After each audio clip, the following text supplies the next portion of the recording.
All right, I guess let's hop on in. Let's see here.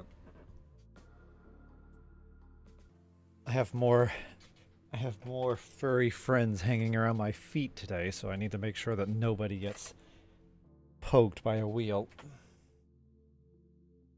There we go. Okay, I think it's all set. Yeah, I think it's all set. So why don't we go ahead and start? All right. Oh, it's not right. Oh, it's not right. Let me fix it. Actually, I'm very curious. Why was it not right?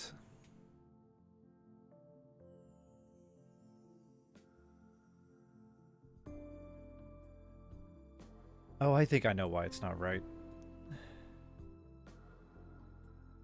It's because I was trying to set up the other... Alright, let's try and move this around a bit. There we go. And we'll just lower this... Oh, scooch. There we go, okay. Okay, it's set up. I was trying to set up the programming side. So if you look here, here it is. This is me trying to set it up. I thought about having the chat down below. That way I could put both the YouTube chat and I could put the Twitch chat side by side. And then I thought, you know, I could expand maybe the window for programming a little bit over, and then it would be fine. But apparently, because I'm not output, or because of how Rustdeck works, it doesn't output the actual... I might need a dongle for mimicking output resolution, because then I can adjust it into whatever I want.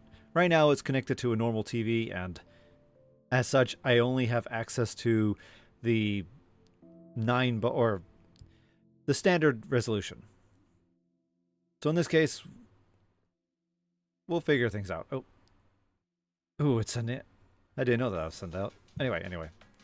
So we'll continue using this setup, and hopefully I will have the chat on. I'll hopefully have chat up. Nonetheless, let's go ahead and start programming. So what we've been doing yesterday is that... Oh, actually, let me turn the... No, the music should be fine. Just making sure it's not too loud. There we go. Okay. So yeah, so pretty much what we were working on yesterday, if you remember, we had managed to set up the frame. Oh yeah, image structures. We moved that, didn't we? Is no longer image structures. It's now const. So let's go ahead and rename all image structures. Actually, I'm a bit surprised it didn't rename it for us. No, okay. Alright, we're going to replace all of them with a const. There we go. Okay, that should solve that problem. There we go. But yeah, if you remember yesterday, what we ended up having was we built our animation frame. Pretty much all of the details that we want are kept in here. We have the different layers. We have the bit depth. We have how many channels there are going to be. So if we want to change those channels, I think that we haven't yet. Yeah, we haven't really made the background more dynamic yet. So that's on the to-do list. But we also started editing in the warping. So the warping is actually done as well. We just need to input in an array. And we were going to leave the warp function to the... We're going to leave the warp function to the sequencer. So I think based off of all this, we can start we can hop on over to the sequencer and start working on that. I think that will be the best, that'll be the next step. Let's go ahead and adjust these a wee bit. There we go. So yeah, let's start working on the sequencer. So the idea behind the sequencer is that now that we have a frame which will contain all of where the components of our images are, we would like to now put them all together within a sequence. We want to pretty much line them up, line our ducks in a row, as one would say. And then from there, we can then feed that in. We ended up creating this as a singleton right here, and we can make it a dynamic singleton, so we can have more than one sequencer running. So whenever we call get instance, we have to define what it is. I was actually thinking about that. I was thinking about that yesterday because maybe we probably want to know what kind of data there is. So based off of that, we should probably add in a couple other functions. So one of the functions I was thinking of, let's see here. Can I put my keyboard right here? I think that might work. So one of the functions I was thinking of is simply, and this has to be also a class method, but this will pretty much be something like view instances. View instances.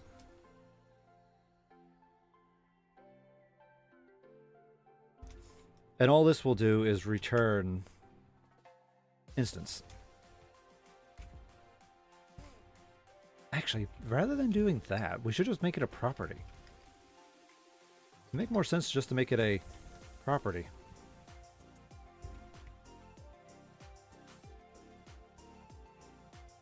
And we'll call it instance.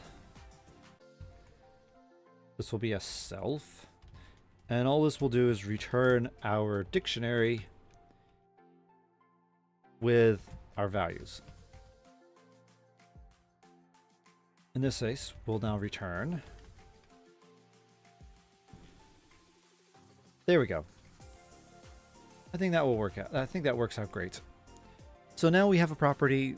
You can't modify it. You can't really modify it without doing weird shenanigans. But if you call instance, you'll be able to grab it and use it.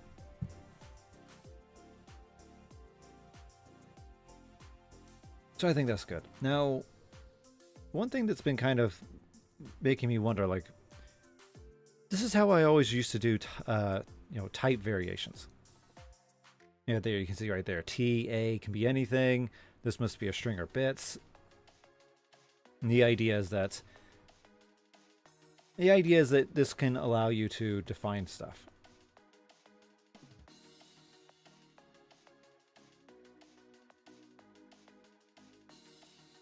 So the main thing is it appropriate to use typevar or is it appropriate to use new type? Given that this is just all typing, let's just not worry about it for now. Oh.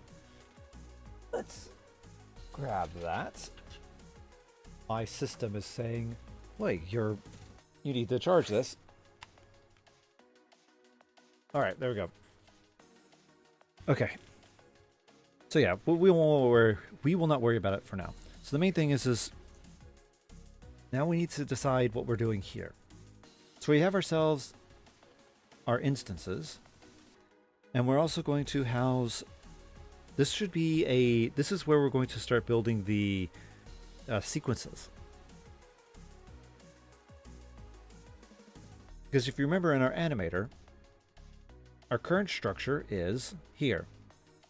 We have a motion, then the animation components, and then the list of frames. That's our structure. That's how we have it set up.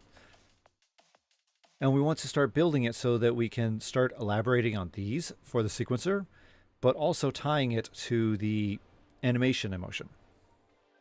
So, if that's the case, we should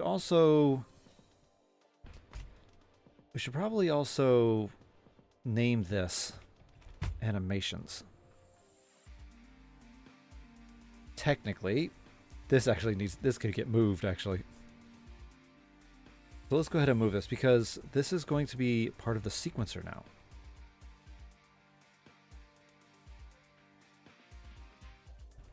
There we go. Now let's go ahead and add these in.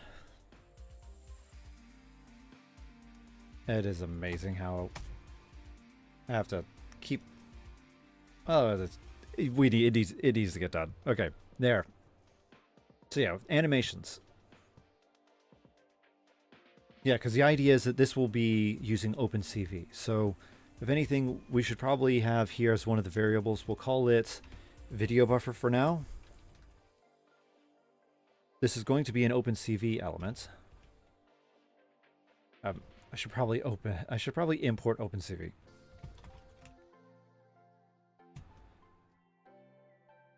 Let's see, if I remember, it should be just called... Oh, did they change it to CV too? Did they just change it? I am very curious if they did.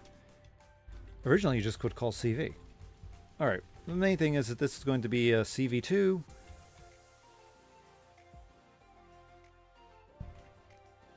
The main point is, we'll look it up, but the main point is that this is going to be the... This will be the, the stream for outputting, animations. Alright, so now we're here. We have to build our sequence.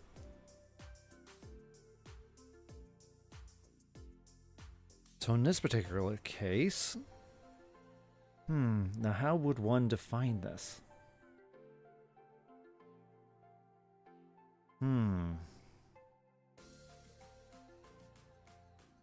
Alright, let's pull out our map.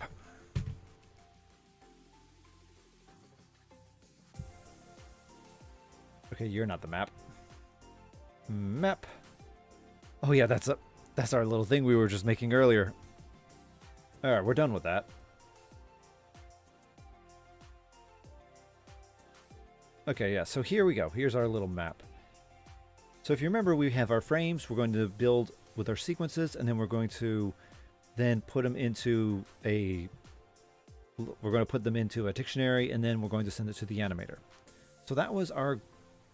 that was the path that we were going to take. And I think that that still might be quite viable. But if that's the case, then how would one define it? So do we start with... I think what we should do is we should start with building... Oh. Thank you. So I think what we should do is we should start with the first enum.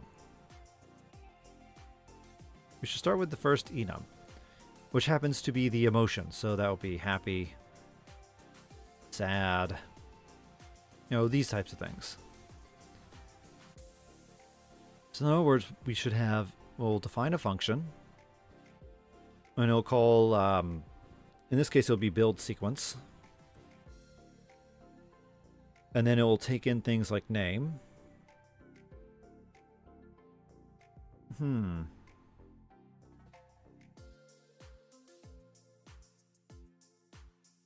Okay then,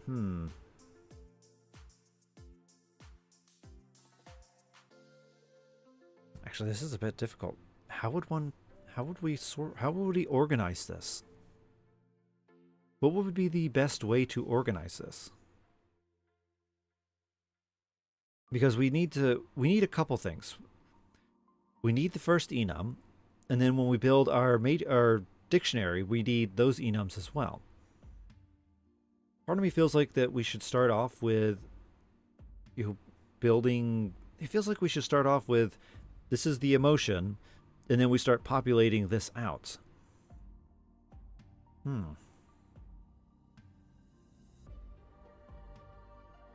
How to do this? Okay, I think All right, all right. I have an idea. I have an idea.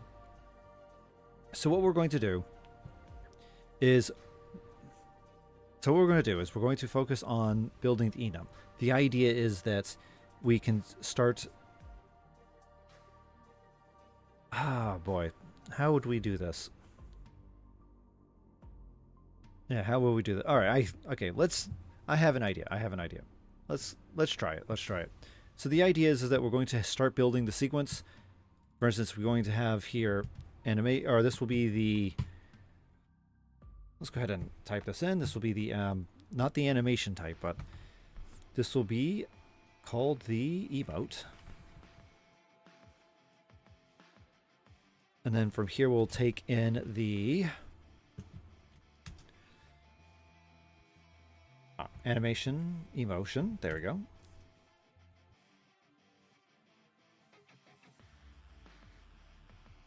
And then from here we can then simply go self dot let's see, animations. And then this will be the emote dictionary. We should probably define what the dictionary out will be.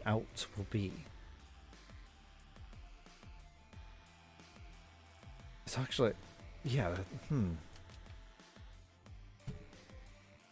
Try.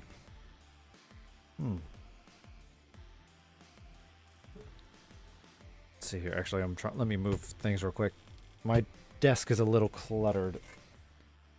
Make sure there's no doges. There we go. Okay. All right.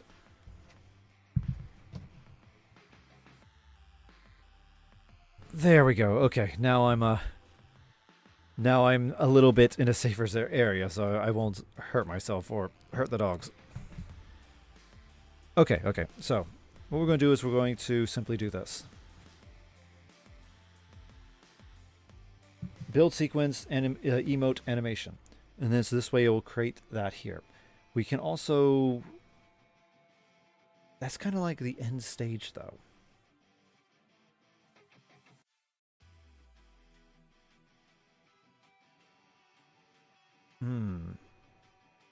Okay, I know. I know. I mentioned earlier the whole point is to build this right here. This part in the sequence, and then we will be compile it, or the idea was that we'll be building this here, and then we would be moving it over.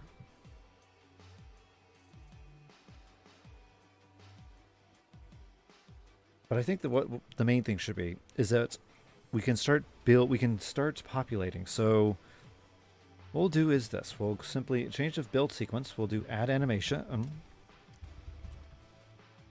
Add emote. There we go. Now let's create the base dictionary.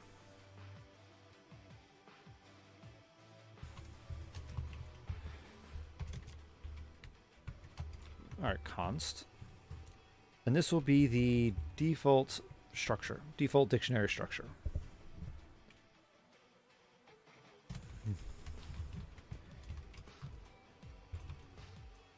Default dictionary structure. Let's make it not so long. We'll call it default dict.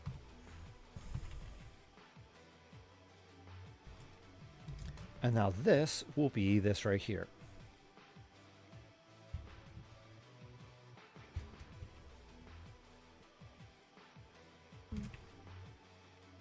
Alright, so now from here we can then just start populating it out. So we'll go with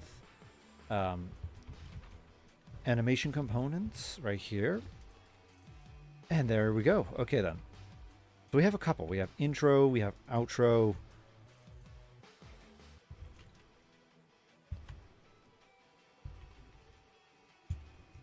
Actually, thinking about it, because of the fact that it's going to be the whole enum right here. So I think one of the better ways to do it would be simply to... We're going to do... Okay. So k.v or k.none for k in And then we'll simply get all of those. So get animation components. There we go. So what'll happen here is then it will pretty much, we'll auto-generate it when we start. And then every time we want a new one, we'll simply grab this and we'll just copy it. There we go. That way we can auto-create it every time we pull it. And then from here, we can then start modifying it.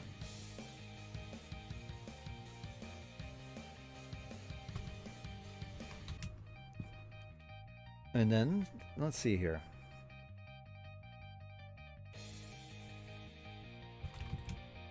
Okay then. Let's see here. Update. Let's see here. Update sequence. And then from here, we'll want to take the emote, which will be the animation emotion.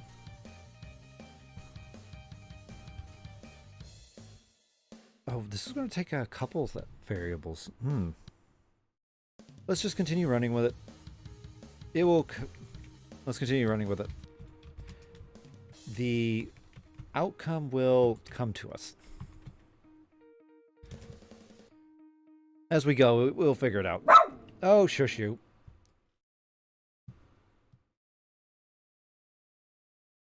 Yeah, come on, be quiet. Come on, where are you? Be quiet. There's nothing to bark at. Come on. Come on, there's nothing to bark at. Arr. The dogs are... Alright. The next one will simply be animation components. Oh.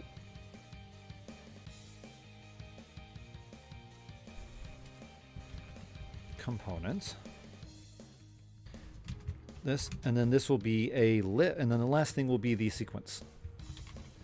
And this is going to be the list of frames.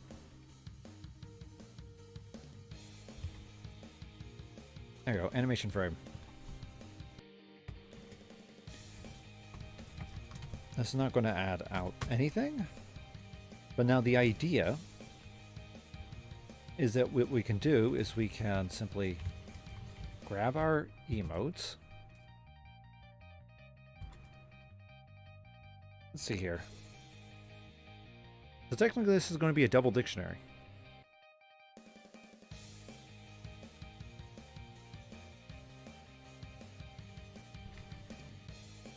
Oh yeah, it's going to be a double dictionary. So we'll do get emote. Let's see here.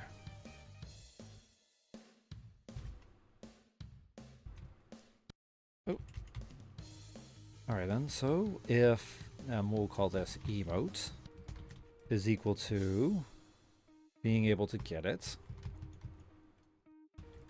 And because all of them have the component, that means that once we have emotes, all we have to do, we can still use get, but we don't have to worry too much about not missing any of the components. In fact, what we're going to do is we're going to set this.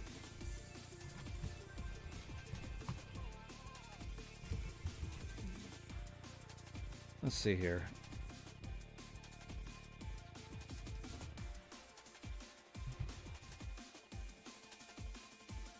Actually, aha, ha ha ha ha.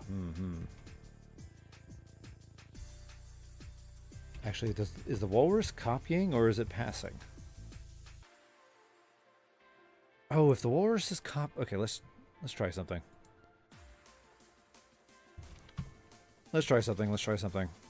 Let's call this A. We want to make a dictionary.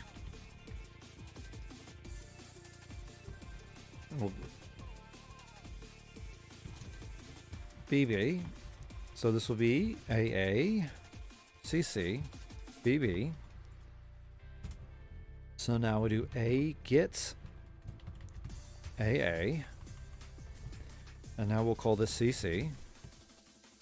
Now CC, we have that. So CC, we'll change this to pi. Now, if we go to A, it changed to the pi. Okay, perfect. So it is passing it. Oh, wait. That was the... We didn't do the walrus, though. All we did... Okay, then.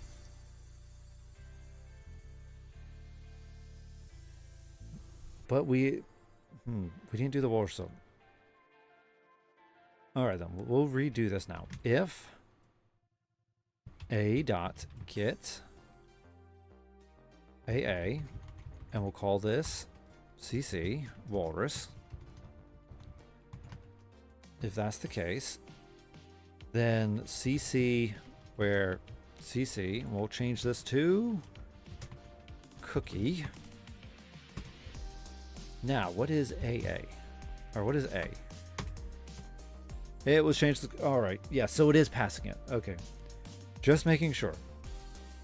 So that means when we do it like this, then everything should be fine.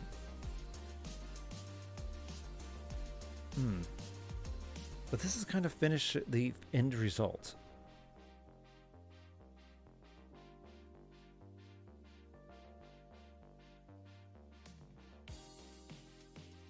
And I think also we should probably build a... Let's see here. This should be... We should also add in a folder, or... Because these are just basic functions. What we actually need to do is convert what we're doing. So let's go here, and this will be OS code, operating system code. Because the idea here is load folders, or load images to sequence, something like that. And then this will simply be a path, but not just, this will simply be a, we'll call this the dir path. This is a path file. Again, we're not outputting anything. What we're going to be doing is we're going to be actually, we probably should output it.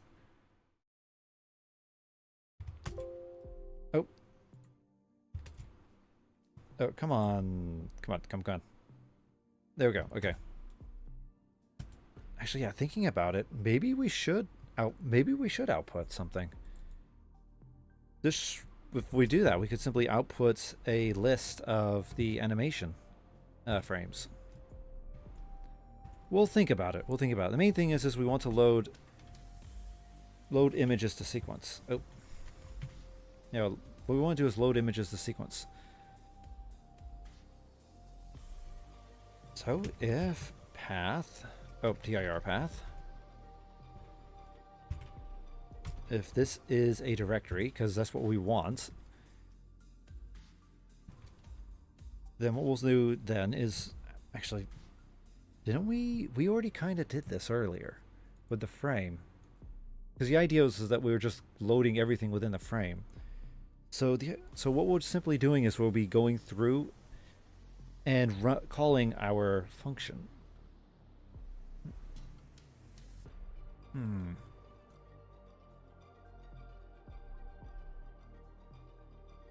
So let's see here. If we have our folders, we just need a list of directories. Let's go find our thing.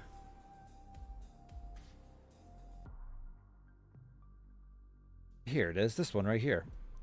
This is what we want. Just copy that. Paste that here. We're going to modify it a bit, because this is the directory path, and we want to find all of the directories. So this would be the frame. So for frame in... Yeah, so for frame in the dir path. And we should probably put down if frame dot is dir.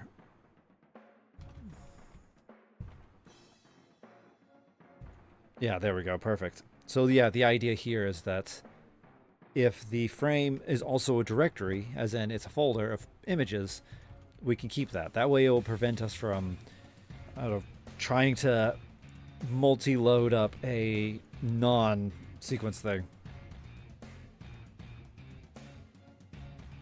There we go. And then from there,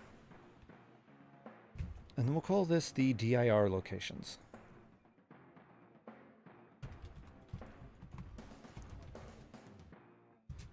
All right, list of paths. There we go. Nice. Okay. So there we go. Okay, so now we have that. Actually, you know, we should probably say if not. Because this is technically an error, or this is technically an error here. So if not, then raise value error. And this just so happens to be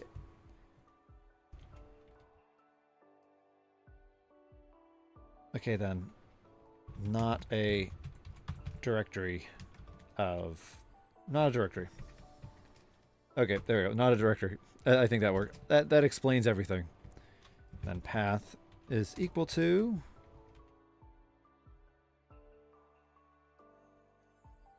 dir path. There we go. Nice. Okay. So with that in mind, now we have here dir locations. We have all of the file. We have the locations, and then from here, there will be 4 frame in dir locations. And this way we can then start loading up the directories. And then from here we will go, we'll call this, oh actually we probably should not call this frame.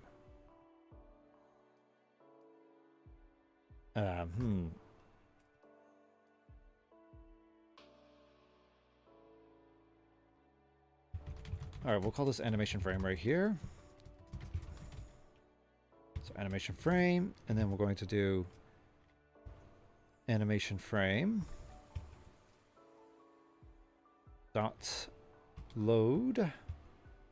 Oh, so first things first, we need to create the animation frame, right, like so. And then animation frame dot load or add layers. This will be yeah, that's not, we should change the name of that. That's very confusing. Let's change the name of that. Yeah, let's see here. So this will be, we'll call it frame location.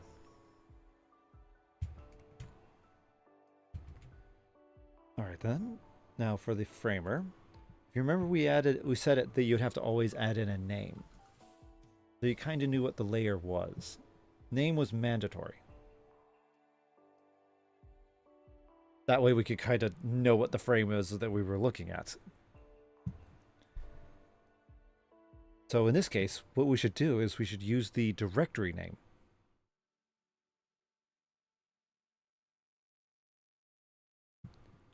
That's what I think that would be the most logical thing. Use the directory name. So frame look dot root, or not root. Let's not do root. Why do I keep putting an N there? Okay, there we go. Not root, not POS, not glob. Parent. I think it might be not parts, not parent, not suffix, or ooh, stem. No, it's not stem. But I am very curious. What would path put out? Let's try. Let's see here. I think we should have. Actually, no, we don't. We need to recreate it. So let's see here. We'll call this frame, or we'll go simple. A path. All right then. Home. And this should be mini boxy.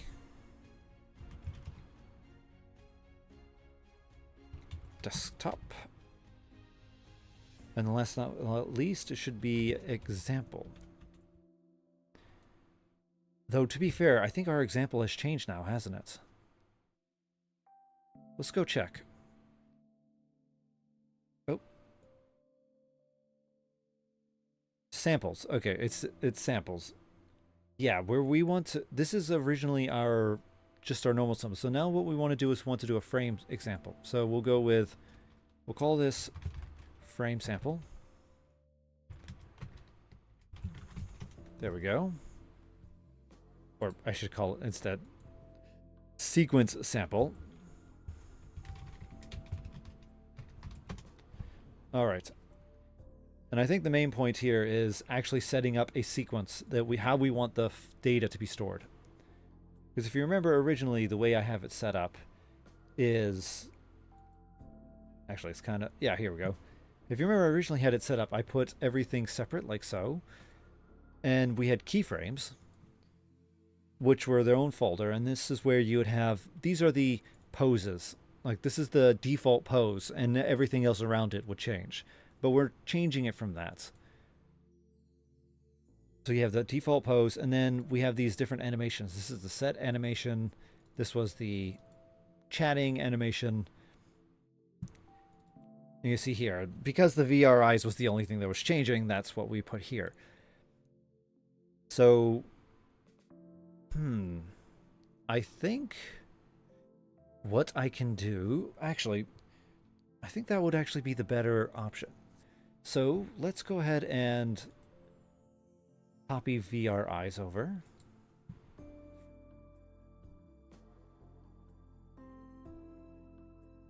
So if you notice here, VR eyes has 3 frames. And the reason why is because it's the talking animation. So let's go grab our keyframe as well. And we will we'll grab maybe casual. Hey, maybe, yeah. How about let's try it with the casual one. He can hold on to the ghost cat. Okay. Oh. Don't worry, I'll decide.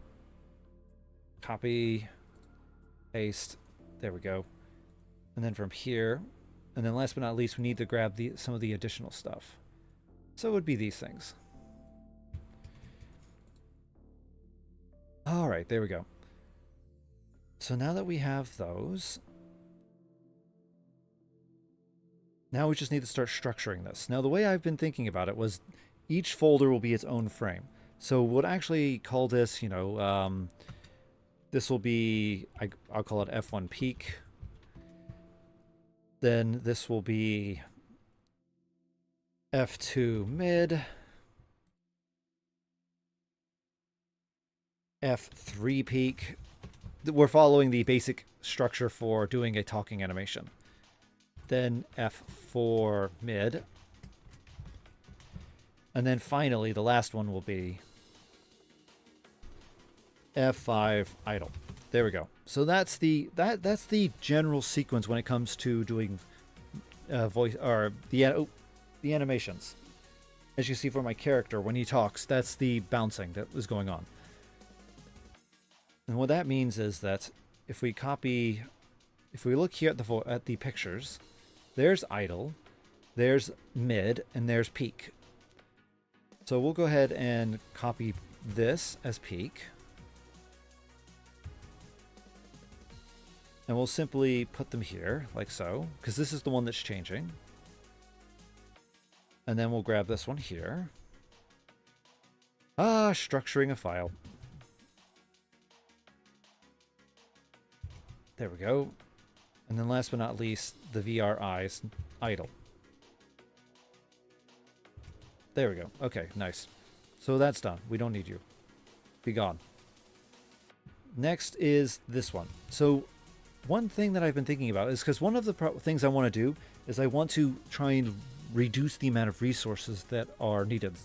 Pretty much I don't want to have a ton of copy pasting. So one of the ideas I potentially have is that for each frame, anything that is going to change, we can put it there. So for instance, this is not changing. Then theoretically, I can just keep it in frame 1. And then if it doesn't show up in the later frames, then we'll just copy from the from the previous one. That way, I know what's changing within the animation, and I know what is pretty much staying stationary. So let's see here. So yeah, so pretty much everything else is actually going to go into frame 1, because the only thing that's changing here is the talking. So everything else into frame 1. So yeah, here's the idea. So here we have it is frame 1, we have our talking animation. Oh, we should actually probably get rid of the, this is the eye. So yeah, this one, we don't need this one because there we go. So yeah, eyes, the extra components.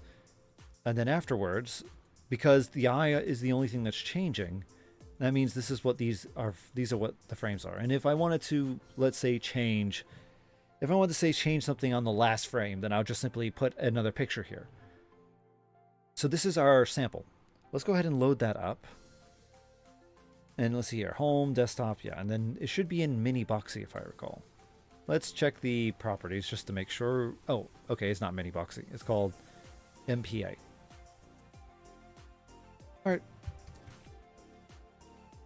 So let's go ahead and hop back over.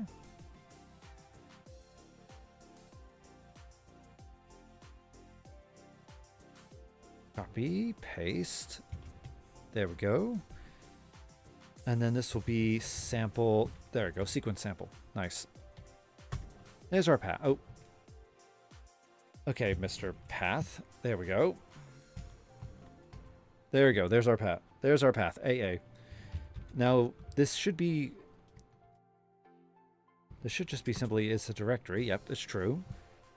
So that means the first thing that will happen is this will be classified as false there, and then we can simply do this. So dir locations. Actually, let's change this to dir path.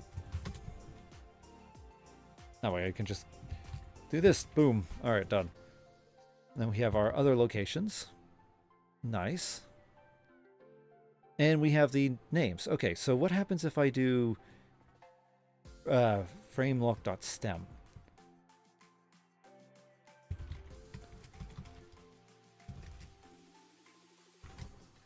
CIDR, the first dir location is good. So frame location.stem is, oh, that is it. All right. So yeah, so that's going to be the name of the animation.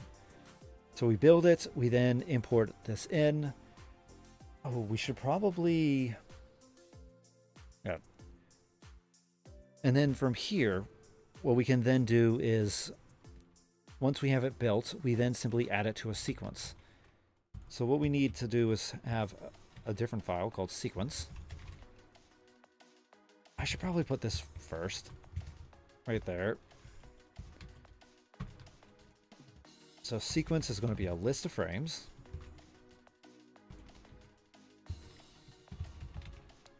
So animation frames. There we go. And then from here, we'll simply add that in. Sequence.append, animation frame. There we go. So that will import them in. But if you remember, we changed the way that we're going to do the structuring. We now need to keep track of the different layers. So there has to be a comparison.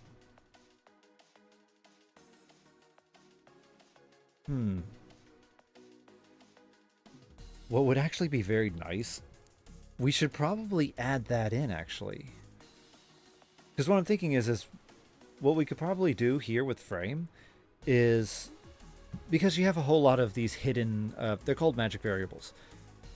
And they all do different things. For instance, if we go in, you can see we have what happens when you try to add these two together. What happens when you do an AND function, as in you do the Boolean? What about what happens when you call bytes?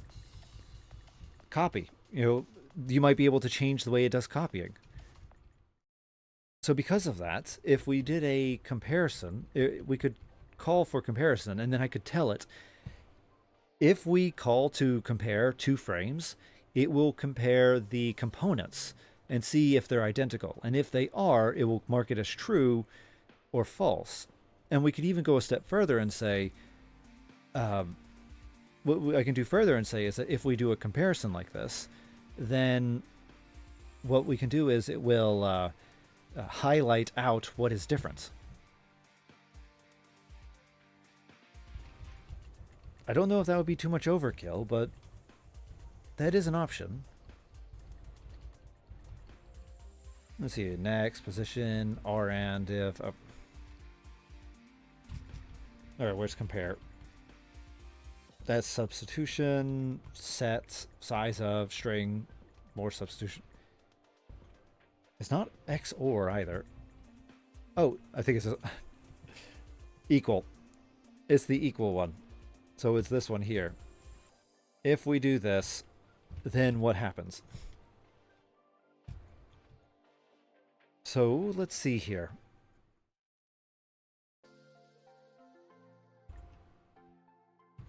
So the other one will also be the same thing. Oh, did I not put T up here? Oh, I didn't. Okay.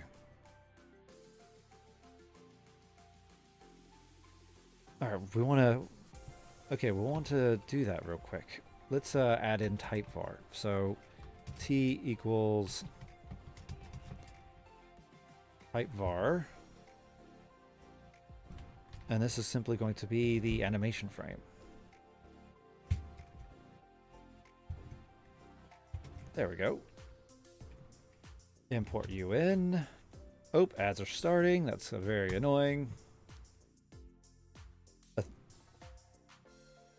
Annoying ads. Okay, so yeah, there we go. So what we're going to do is we're comparing it to itself. And since this is this most likely will be a Boolean. But...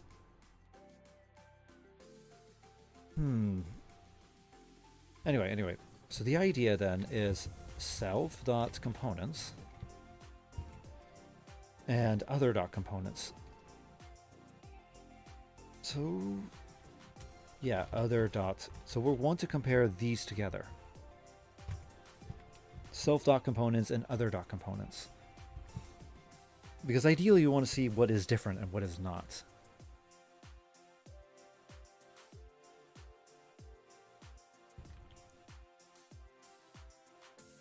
I'm thinking. Because technically that will already...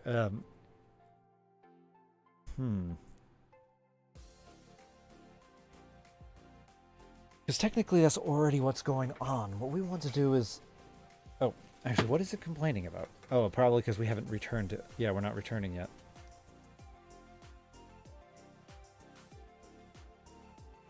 So let's see.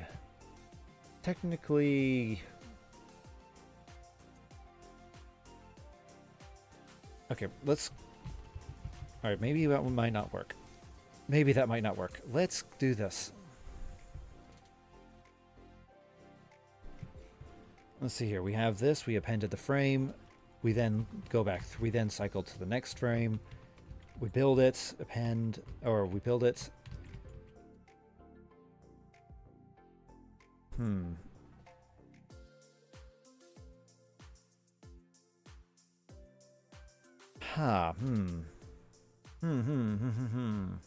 What to do? Maybe who? Yeah, because the comparison, I was thinking that would be, we could potentially utilize that, but we're already kind of going to do a comparison.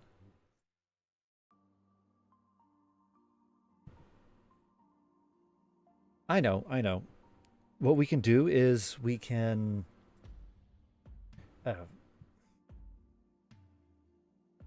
part of me wants to just try and build something within the build something to in the sequencer where it'll just look to compare the two and see what is missing.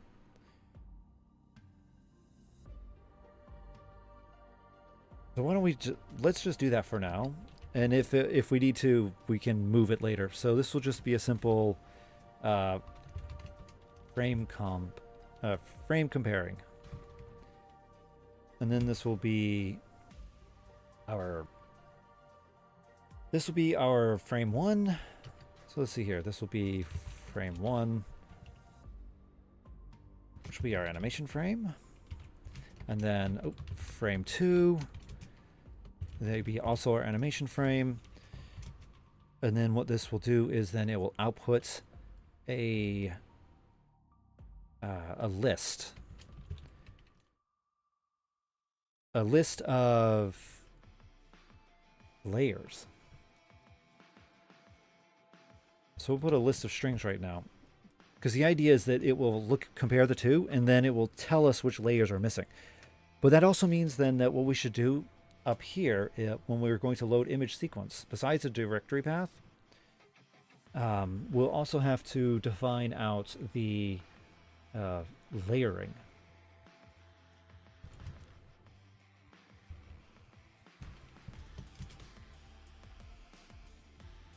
And that will require us to know the names of the files, though. Okay, let's go ahead and work on this for now. So for frame 1, dot components,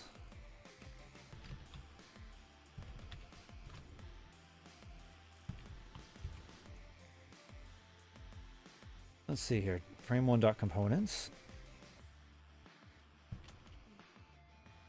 We're looking to see if frame 2 is in there. So this will be a for loop.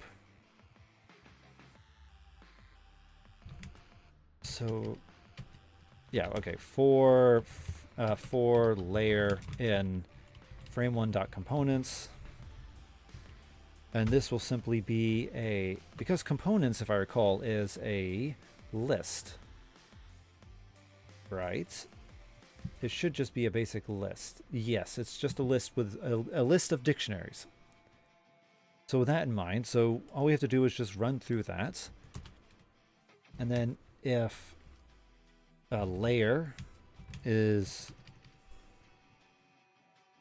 let's see here, layer get, and this is the constant. So this will be at const dot, we should probably add that in.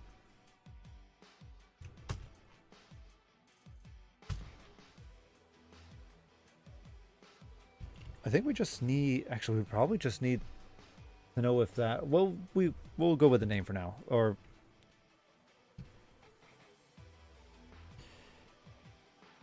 all right, yeah. Okay, yeah, this is going to be a lot, now the data structures are going to make things a little bit more complicated.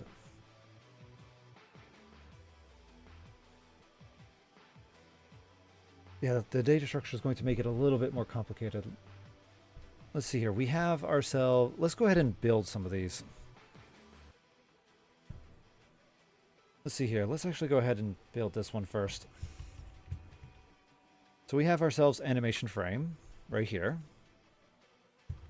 So that's our first animation frame. So it's called F5 idle. It's a bit depth 8 and then 512 by 512. And then from here, let's go ahead and then hop over to the next one.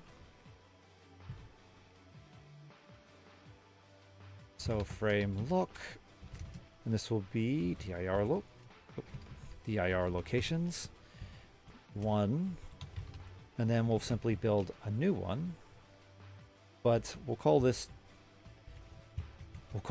frame 2 actually. Frame 2. Please type appropriately. Frame 2. There we go. All right, there we go. Added. Nice. And then as for the first one, we'll call that frame 1 so that we're keeping the same nomenclature. All right. So now we have this here. So now if I do frame one dot components, oh, we can see the different components that we have. And then if we do frame two components, we can see the other thing. And then I just noticed that, why did that not? All right, then why is frame 2 and frame 1 the same? Okay, why are they the same? Every time I call this, there should be a new instance. Literally, that's what I'm doing. I'm building a new instance. And then we append it to the layer. All right, let's pull this open. Animation stem. Yeah, dir location is 0. And the first one we did was dir location was 1. So animation frame should be...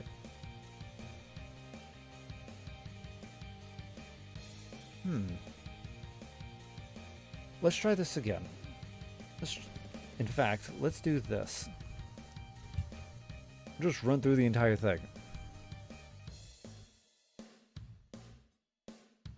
Let's see here. And now we have eyes. I'm beginning to think that something screwy is going on.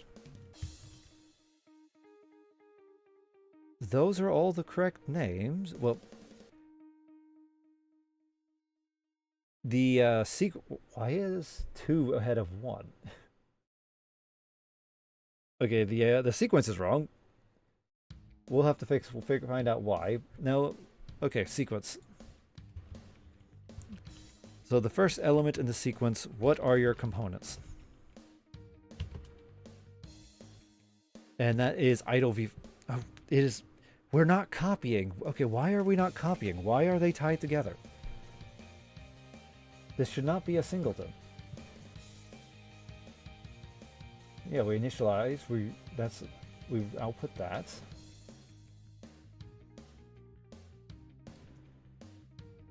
And then every time we want to create a new one, we simply call the frame and then we give it a new name. So why is it tying everything together?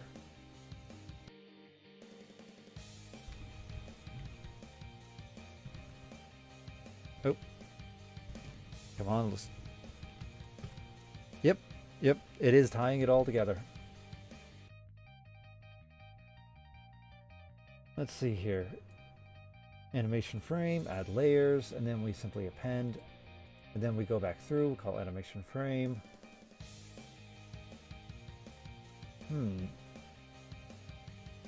Oh, I bet I might know the problem. Let's see here. Are any of these... No. They're all none, so if we create a new instance, we create a new instance, and then all of the components should be initialized when we create it. So that's not it. It's not that either.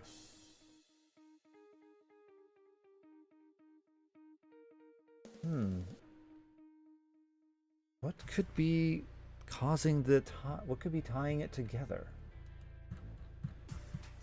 Let's see here.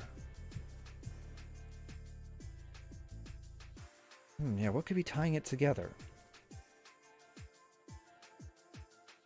And we know that the stems are different because all of the names here are different. So that means we know that we're calling this separately each and every time. And I highly doubt that it's because we turn this into a singleton. This being a singleton should not have any impact on this down here. So what could be causing it? Let's see here.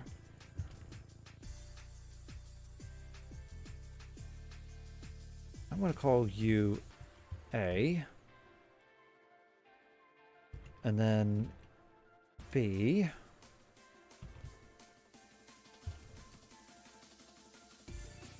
A. Or sorry, that's... Okay, we put there. And then we'll call this one B, and we'll put a C here. So B dot components. Yeah, so the components are empty. And then A should have empty components as well, because we haven't updated these yet. Yeah, so why don't we go ahead and add a layer, or add layers. And then we'll go with frame lock. There we go. And now we have that. B dot components. A dot components. Okay, so what is going on? No, that is because it looks like it's correct. It looks correct. Like, for instance, B doesn't have components. We just added it in. Maybe... Oh. Maybe this might be it. I highly doubt that. No, that's not it at all. That's not it at all, but... Let's do an extend first, instead of an append.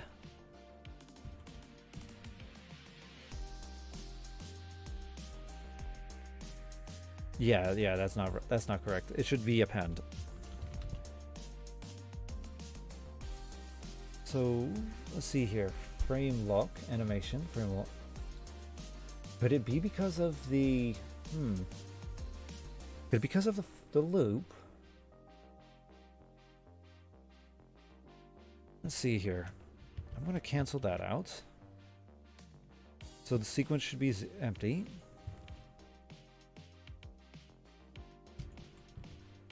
Let's check out DIR locations. This should be, yeah, we can see. I wonder why it swapped these two around. That's very confusing. Especially given the fact that they should be, yeah. You know, F1, 2, 3, 4, 5, and this.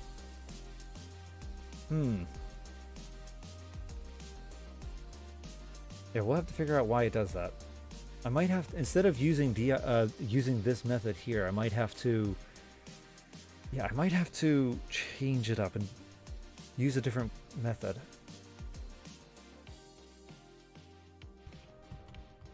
Yeah, now when I run this, it's going to combine them all together. In fact, we can see here that these are the. Alright, we're going to have to update the frame. Oh.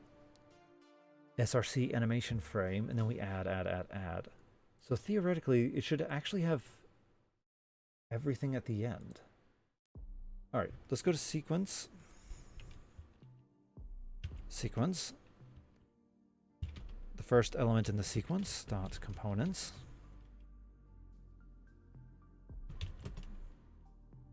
And yeah, that's... And then the fifth one will be the exact same way.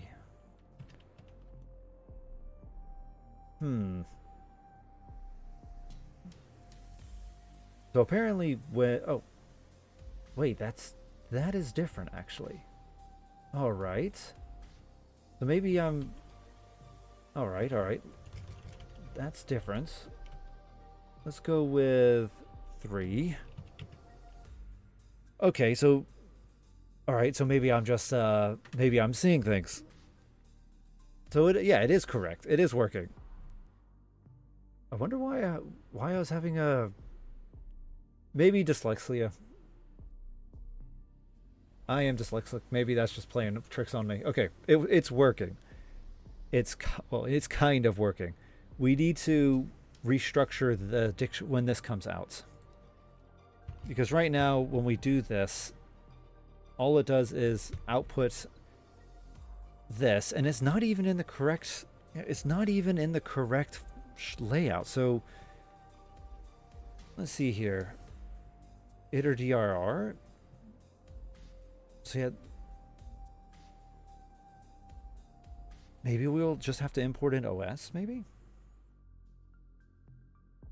Or we could sort. Why don't we try that?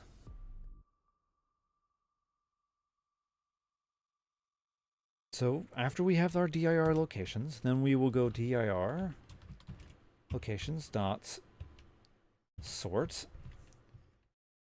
I wonder if it will. Oh, whoops. Let's see. Will it Will it work just based on the name alone? Will the strings sort themselves? Yes, it will. All right. That will save us some time. Okay then. So we import it in. We then sort it. So now if we do all of this, there we go. Then for our sequence, we should have, there it is, all 5. And then, let's see here, and then from here, the first one should be, there we go. Okay, nice. Working. Perfect. Okay. So now we have that. Now what we want to do is start comparing these with the other ones. Because the idea is that we want to find out which of the names here are present in one but not in the other. Because ideally, you would have them being named something similar, or yeah, they'll be named something similar. In fact, we might want to go update these so that they are named similarly. Because if you look right now, I have, this is called F3VR. And the reason why was because originally I was using, F1, F2, F3 to make this. But since we're now setting it up as a structure like this, we should really just change it to the generic, like FX. And they should all be FX.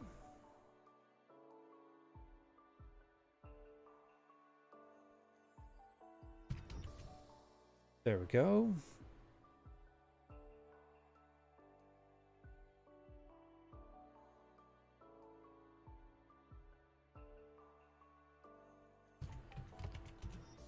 All right. Next on the list is this one, right?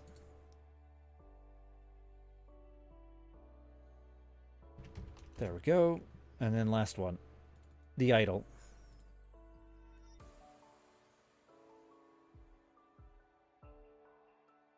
There we go. Okay, nice. Everything's set. Everything's written. So now we have those. Let's rerun it. Let's rerun it so that we can get them all proper. There we go. Okay, nice, nice. So now we have that, and we have all of the sequences. So now what we can do is we can then run through and populate it. It might be faster to... All right. Should we run it after we load all of our frame animations? Or should we do it as we go? If we do it as we go, we'll have to constantly look back, which shouldn't be too much of a problem, but that would be a bit annoying. But if we did it after everything was loaded, it would be extra cycles, but at the same time, we could easily, zip them together, offsetted from one another. The main thing right now is we should do the comparisons. Let's put that aside and do the comparisons first. So that one, and then frame 2 is that one. There we go. So now if we just do a basic comparison, it should come back as false.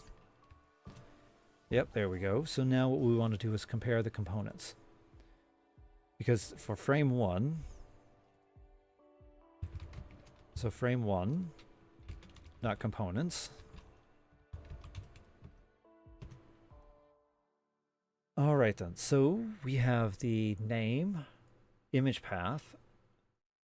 I think that's, yeah, so this is where it makes a lot more sense now. Because if we have if they're all the same name, then we can keep track of that. And we're really just trying to forward propagate anything that is missing. So what we can now do is we can cycle through the components like we are doing right now. Now, let's see here, if the layer, we should cycle, let's see here. I know, I know. We'll make it ourselves a bit simple for us. So we'll call this the frame, or we'll call it F2 components list. And then we'll just simply go with name for name in frame2 dot components. There we go. And dot name. Actually, since this is a dictionary, we should actually do the at const dot image name. There we go. All right, that should be good. That should work. So now when we run this, it oh wait. Okay then. Now that we run this, oh, why are you come on.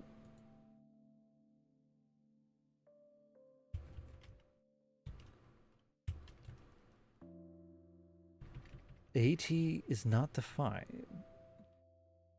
Well, I thought I defined it. Oh. There we go. Now it's defined. Okay then, now let's go here. We'll run that. We have ourselves the list of names. All right. So this will be a list of strings. So now, if our layer, we should probably define this out of our loop. There's no point to redo it every single time we run. But now if the layer, if this particular layer is not in our F2 components list, then we'll simply output this. So this will be missing, missing layer components, so missing layers. And this will be a list of, it's actually going to be a list of the different frames that we generated. This will be the string with anything. There we go. Yeah, this will be this will be that. There we go.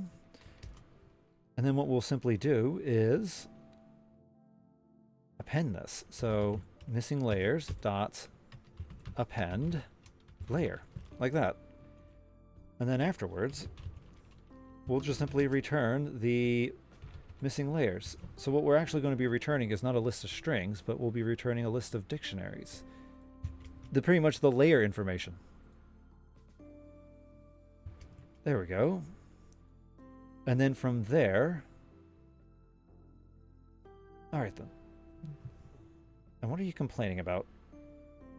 It may be static. Oh yeah, it is a little bit static. Okay then. All right, static method. That way it won't complain too much. There we go. So now we have that. What we can then do is we can now fill this in. So yeah, now what we can do is we can fill it in. As I said, part of me feels like it would be fine to do this afterwards, but part of me also feels like it would be easier just to do it during the loop.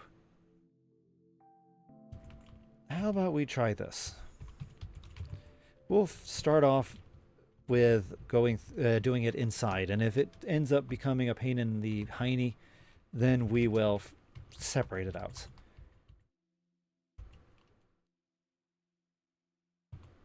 Now that we have this here, so yeah, we're going to put it, this has to be in between here. So if IDX is greater than 1,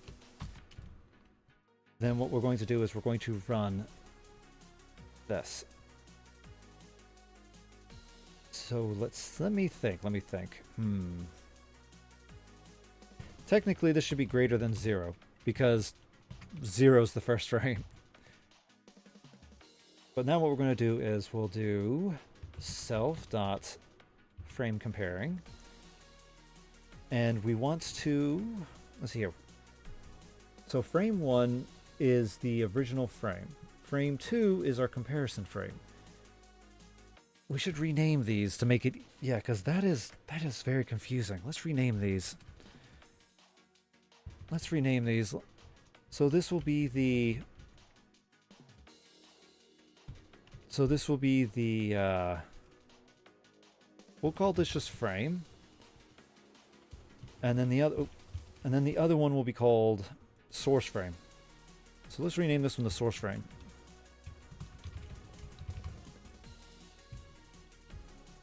There we go. Okay, so source frame, and then this is going to be just normal frame.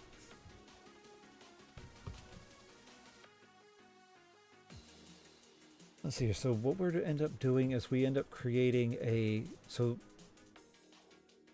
with that in mind, we kind of have to switch these around, actually. Yeah, we kind of have to switch these around because the idea is that we want to put in we want to put in animation frame here right now. So animation frame. And then we want to compare it to the sequence, which happens to be before, one before us, like this. So IDX minus 1. So that's what we want to do for our comparison. And then from here, this is going to output a bunch of layers. Oh, and this will output a list of layers. So we'll call this the layer list. And this is simply going to be a list of dictionaries, which will be a string /any. And this immediately causes us to run into a problem because I have currently add layers right here, which should go first. There we go. And then from here we have no real way to add these back in, because the way it works is add layer, we give it the location of the file, the path, and then it will fill in the information. But we already kind of done all that. So I think animation frame, this needs to have an add component. So let's add that in. Yeah, right. We'll put it down here too. So in the housekeeping section. Well, we definitely need to do reordering the frames. So define add component. There we go. And then this will simply be, we'll call this component. Let's see here, components, which will happen to be a dictionary of all our good stuff. There we go. Oh, make sure that that's correct. There we go. And then from here, all that's going to happen is we'll go to components and simply append what we have just added. There we go. So that should be key. That should help solve that. And then because we have a list, we'll simply do add components, which will then be a list of components. Or why don't we call it components list? Let's put it at the end. Component list. And this will simply be a list of the exact same thing.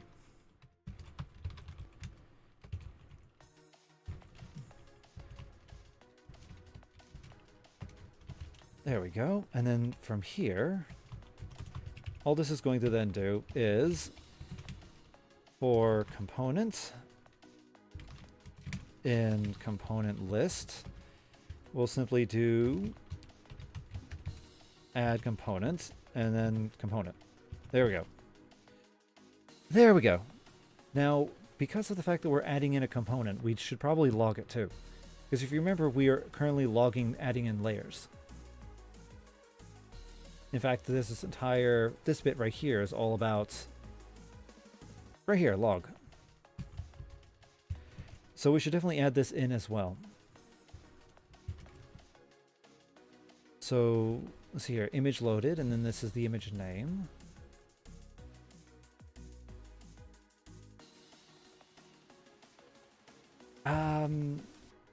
We should definitely still log it. So I'm going to say component added. So added component. And then how should the log be written? Technically, we are doing that up here because you can see it right here. Add layer. And then we loaded the said image. So add components. And I guess what we'll do is we'll do components dot get, and then we'll just output the name.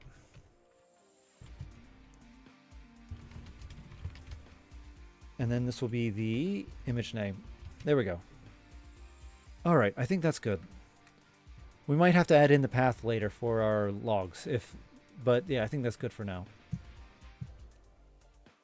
Actually, thinking about it, maybe we should go ahead and do that now. So the image path dot as, there it is, POSX, and in this particular case, the path is going to be from component. And this is the image. Oh, let's see here, at const image path. There it is. Okay. Oh, whoops. There we go. Okay. And we'll put the name here. There we go. Perfect. Okay, nice. Yeah, these are getting a bit... Oh, that's a little long.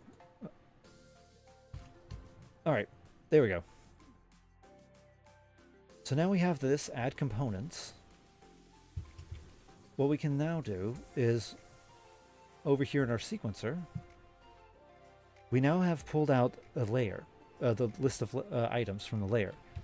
And what we can then do here is we can then go with animation frame dot add components, then layer list. There we go, and then from there we'll just append it. So this should work fine. So let's restart everything and give this a shot. All right, self dot. Let's go with sequencer dot. We'll get our instance. We should call this instance lemon tart. All right, so now we have our instance lemon tart. Let's go ahead and get our location. So dir, I think dir location should still be in memory. Okay, maybe not in memory. Oh, dir path, that's what we want. Dir path, that should be in memory. Okay. Oh. Okay, okay. AA should be in our memory. Oh, screw you, Gabe. Okay. Let's set this up. Okay, dir path. I'm not about to hit back 100,000 times just to find it. We'll just remember. So home, MPA, desktop. There it is, sequence sample. Perfect. There's our path. Okay then. So there's our path. Now let's go ahead and we'll actually just call it first. Self.load. Let's see. Load image. Okay, why is it not calling it to sequence? dir path. It worked. I mean, yeah, it worked. Now the big question is why did it only output this information? The log should be much longer than that. Yeah, the log should be much, much longer than that. let's check out the sequence.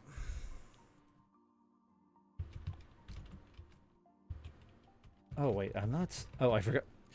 I forgot to output sequence. Let's. Okay, we have dir path. We'll just run it here. Okay then. So what does the sequence look like? All right, sequence.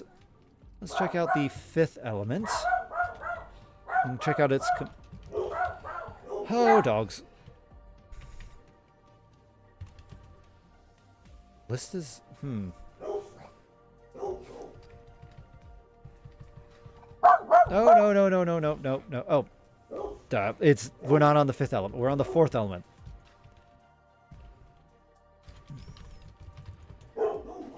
And learn to type. There we go. It did not work. Why did you not work? Well, that explains why we didn't see anything. Let's see here. If we are... Oh, yeah. Okay, Okay, yeah. It's because of the... We forgot to switch this around. Let's hurry up. Let's do that. Yeah, we forgot to switch this around. So technically, this should be frame. Let's see here. So we're looking for the components list, the missing component list from our frame. And then source frame should be here. Okay. All right. That should fix the problem.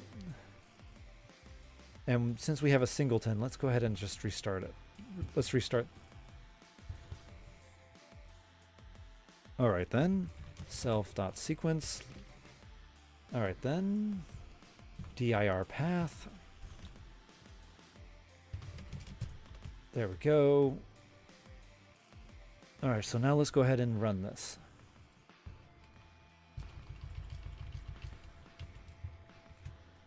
There we go. Oh, there we go. It worked this time. Okay. We have a nice set of logs that fills up this all up.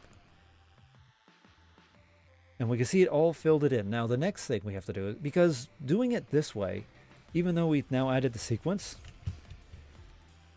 so that now if we go to the 4th element in the sequence and check out components, we can see that we have everything, but it's now all unorganized. Yeah, it's all just kind of a jarbled mess. You can see the eyes, VR eyes, the VR headsets. Pretty much eyes should be... Yeah, eyes should be either lower. Actually, it should be lower. So the idea is that tail is at the bottom, then the body, then the eyes, then the VR headset, and then the eyes. Granted, I don't really need to print the eyes because it's being covered by the VR headsets. But for now, we're just going to keep it like this. So with this in mind, we should probably, since everything is now labeled, we could actually request for a list of, the names of the files, and particularly the structure that they're supposed to be in. If I was going to be as lazy as possible, what I would do is I would try and have the file here just automatically dictate the structure. So, yeah, that's exactly what I would do. So the tail should be at the bottom. So because of that, I'm going to actually put it. Now the question is what is bottom? Is the bottom the last element, or is the bottom the first element? I'm going to set the last element. So I'm going to call this ZZ tail. This will now be, let's see here, and then this will be body. So we'll now call this will be the next element. So we'll now call this YY pose. Now the eyes are the next one.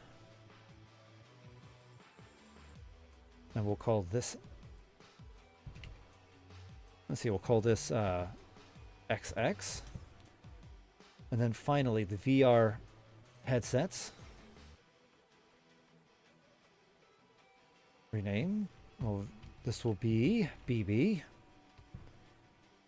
And then this won't be AA. Like so. And since this is going to be the same name across all of them, we'll just copy that. There we go. So this is the structure. That way I can be ultra lazy. I have everything set up properly, and then we'll format it this way. And then for simply, let's go ahead and... I should probably write a little script to rename this for us. Because this is going to be... As these things get longer, this is going to become a pain in the butt. Oh, hey, ads. Ads start in a few minutes.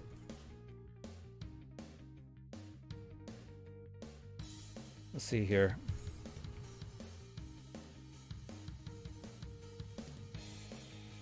And especially since I have like thousands and thousands of pictures, we're definitely going to have to write a little helper script for us.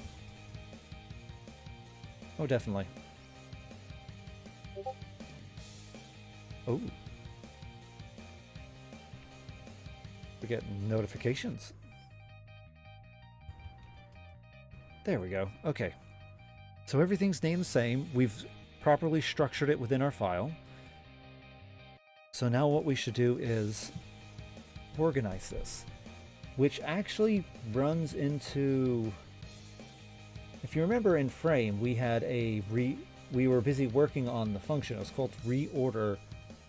There we go, reorder layers. And the idea here was to take in a list. So the idea was here was going to take in, should be the name list. So yeah, this was going to be a list of strings. And the idea behind this was that we just simply pass in a list of names, and then it will order them based off of what comes first within the list. So now we have to just simply write a reordering. So let's see here. I know one way to do it was just be to call the list.reorder, but because these are dictionaries now with the names separate, we can't really do that. In fact, yeah, we can't really do that. We did it here in sequence for when we're trying to load up the different directories, and that works pretty well, but we can't do it here. So we're going to have to... We'll just have to make it or we'll just have to sort them. Oh, Now the question is how complicated do we want to make our sorts? We could do the there's many different ways one can sort, and many different ways. I think let's just go with the most basic for now, and if we end up running into major issues with processing, then we will start using the more complicated ones. So the main thing here is we simply start off with our list, so our name and name list.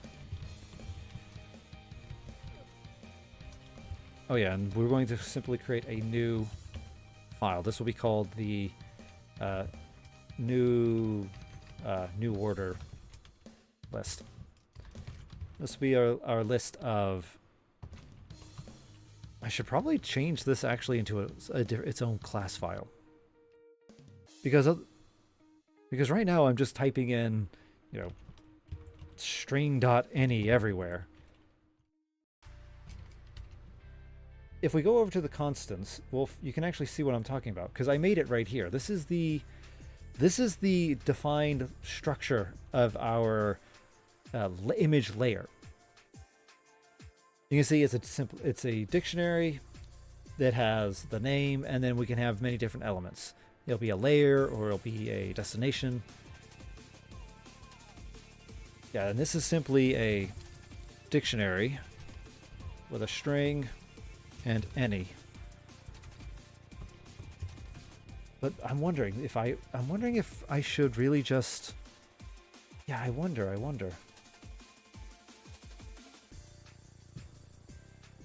Because part of me feels like that if I convert this into a class, then I won't have to keep typing dict.string.any. But at the same time, if I this isn't actually anything super complicated. I mean, this is literally just this, and this is just to make it easier for us. We won't worry about it for now. We won't worry about it. If push comes to, if we have to worry about it, then if we have to refactor later, we'll refactor later. So for now, we have this. So for name and name list.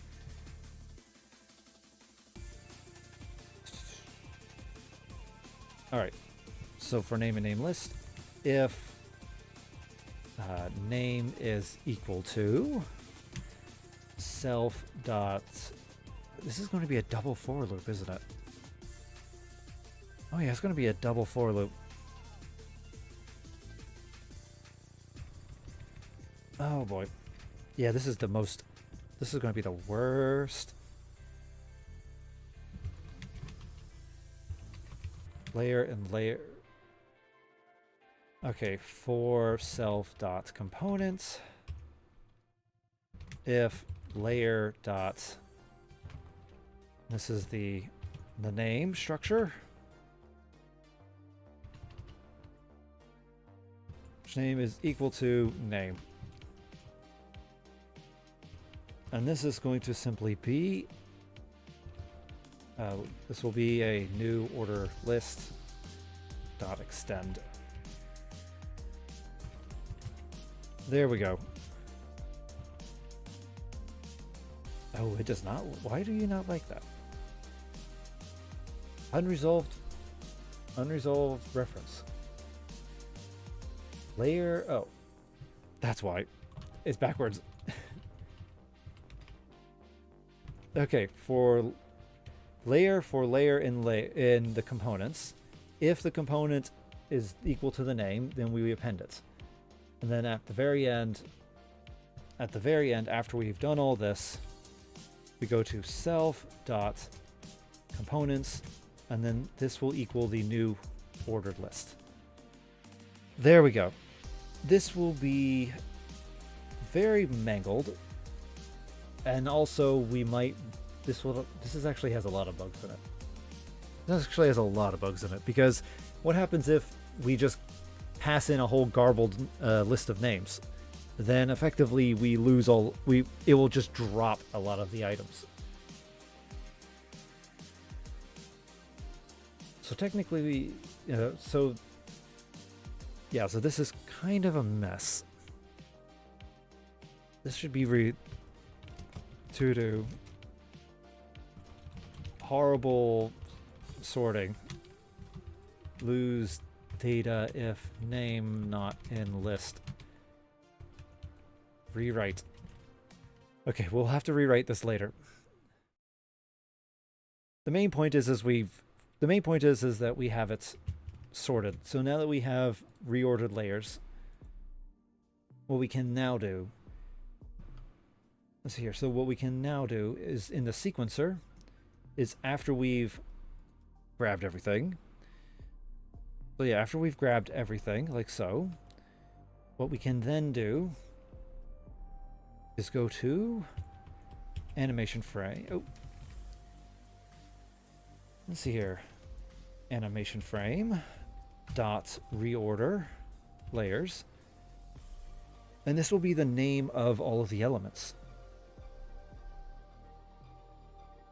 And this will simply be we'll just want the list of all of the elements from the first layer.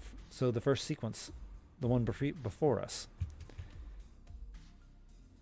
So in other words, if we do this, so this dot components, we're going to be doing this again, aren't we? Yeah, we're just going to be doing this again, getting the list of names. All right then.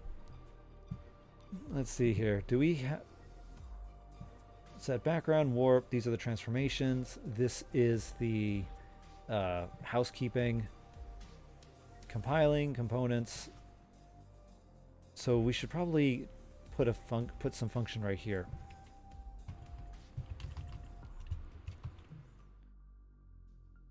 Let's see here. And this will happen to be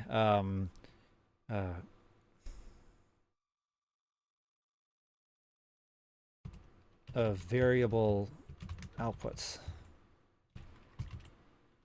Define get layer names, and this will output a list of the names of the layers. And then from here we can simply return. So that way all we have to do is just call it based on the frame. That way we won't have to keep pulling it out. So this will be layer for layer in self.components. And this is just going to simply be the,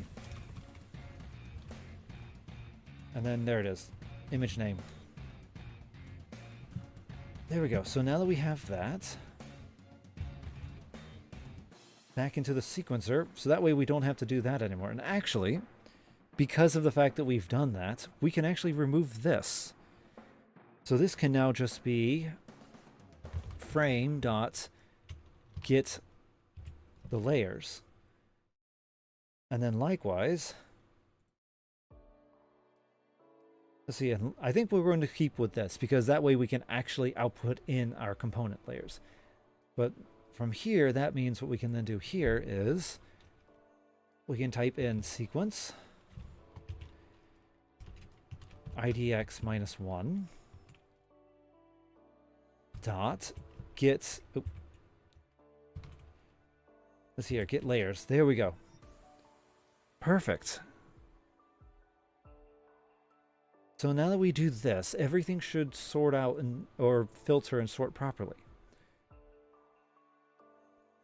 And then last but not least, because we're loading a sequence and it claims that we want to output it. So for now, let's just return the sequence.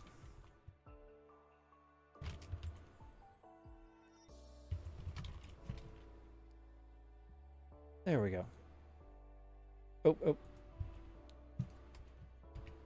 There we go. Okay, nice. All right. So yeah, now what we'll do is just return the sequence. So let's go ahead and run this. All right, dir path. There we go. And then we'll have this equal that. Oh, and we'll want to put this out as sequence equals that load images to sequence. And then we'll put in the dir path. There. All right. How does everything look? That is now the question of the ages. Let's check out sequence.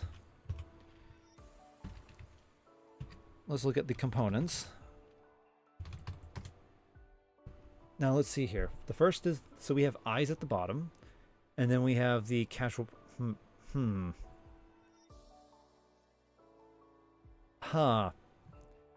This is not right. Why is this? Okay then, why is this not right? It's all mangled. The eyes are on the... So let's see. I can understand the eyes potentially. Actually, no, I can't understand. Why are the eyes on the bottom? This is horribly... What happened? Why is it horribly mangled? How much do you bet it's because it's... Okay, path. What is going on here? So it's add layers. It most likely be because I'm not sorting here. So here we have add layer. Here's our image path. And then we just simply, this is just the input. So it's right here in add layers. In this case, we have a list of locations, and then we just cycle through like so. And the image locations, we are going to be zipping.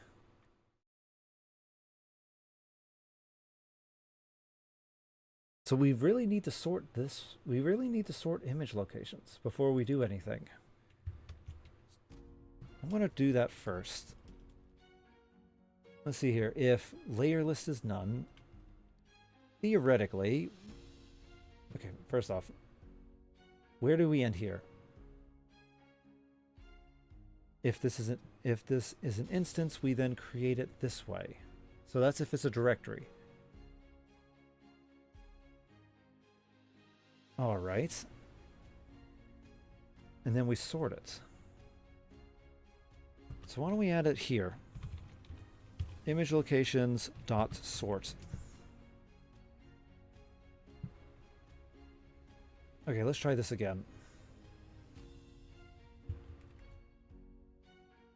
It is very amazing that you would think that this would work perfectly fine, and then suddenly it decides, oh hey, you know the thing that you spent time trying to sequence within your directory? Yeah, we're going to ignore that. You didn't want to have it sorted correctly. Why would you? There we go. Load to sequence and then dir path. There we go. Oh yeah, I forgot to output this. So we'll call this sequence. There we go. Nice. Now let's go to sequence, check the first element, and look at its components. There we go. VRIs. VR. There we go. That's making a lot more sense. Perfect. There we go. Now the main thing is that in this particular case, oh, actually, we should try something. Let's see here. So we actually have the sequence. Let's go to frame, or not frame, show.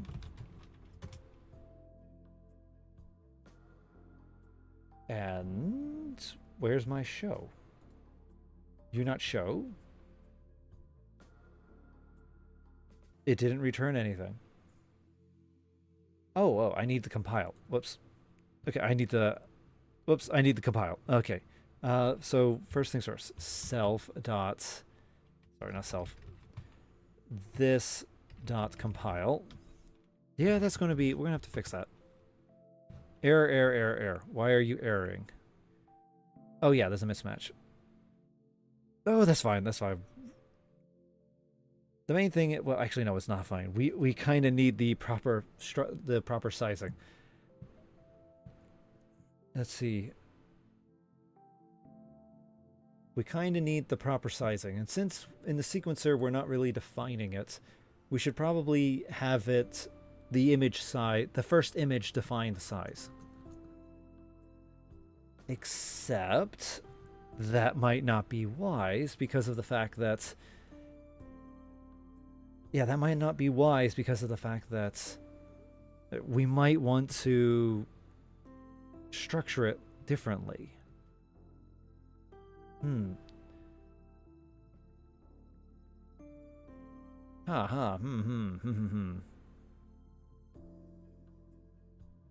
right, what we're going to do is we'll put a to-do here.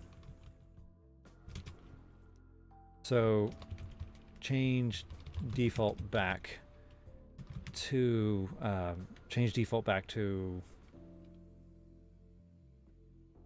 512 by 512, and we'll simply just put in our actual image sizes here for now.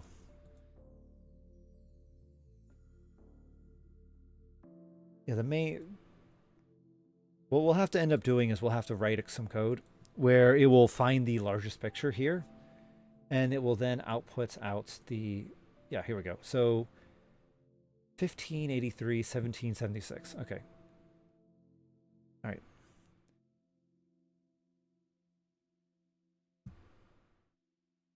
Okay, then, so 1583 and then 1776. I'm actually quite glad that the code is working quite smoothly.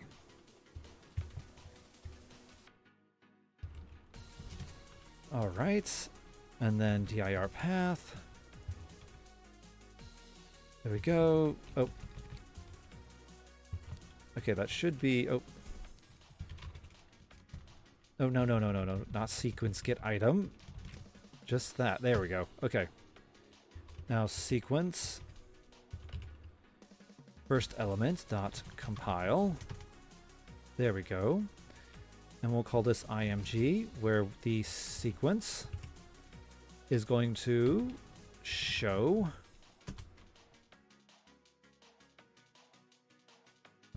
let's see here. Oh yeah. We forgot to put the 0. There we go. Okay. And then last but not least, image.show.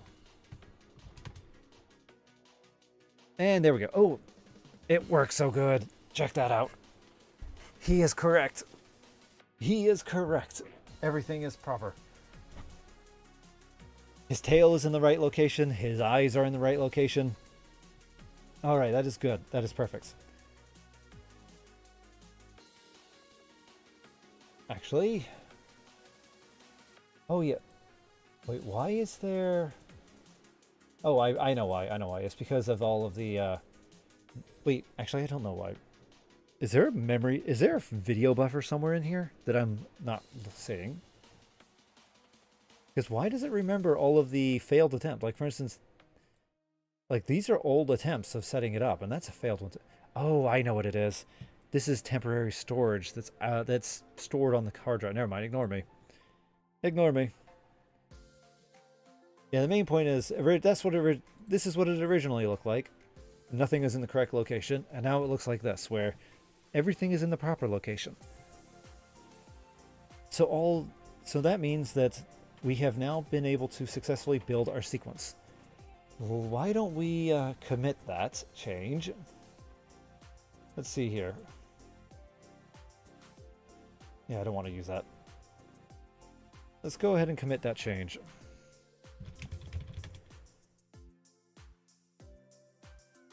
I'm going to...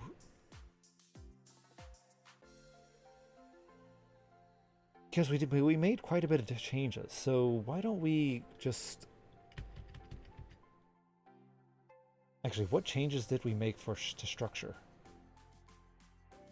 That's one thing I do like about this, is that I can go in and I can see the differences. That's just a formatting change. Okay.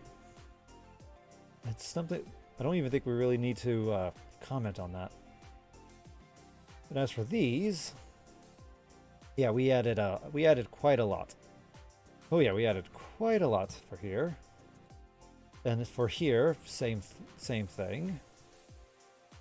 And then for animator, we just added notes. All right.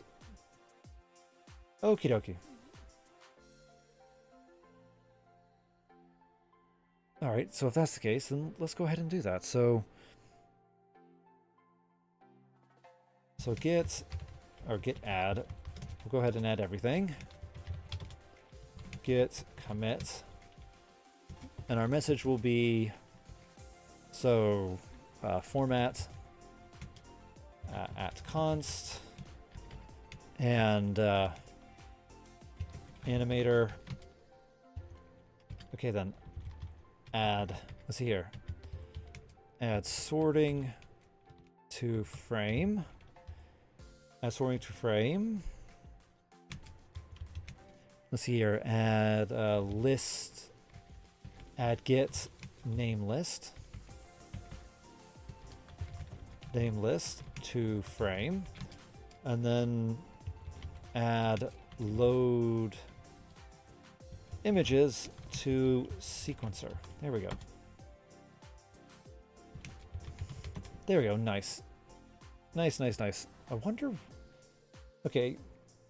We should probably. I'm very curious. What is this idea thing that I'm ignoring? Let's see here.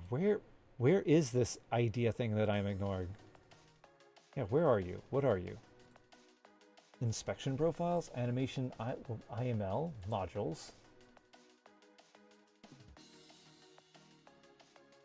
I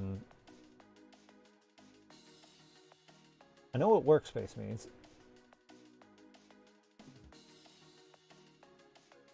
But I don't know what that means. Okay, this is, I guess that has everything to do with VS Code, or sorry, not VS Code, PyCharm. It has everything to do with PyCharm. So we'll just ignore it for now. But now that we have that, we can now load our images, or load our images into sequences, and we can properly structure them based off of the first frame. This means that for everything that we want, so let's hop over and look at our sample again. So yeah, here's our talking animation. So now if I go here and I change this to talk, yeah, I guess talk.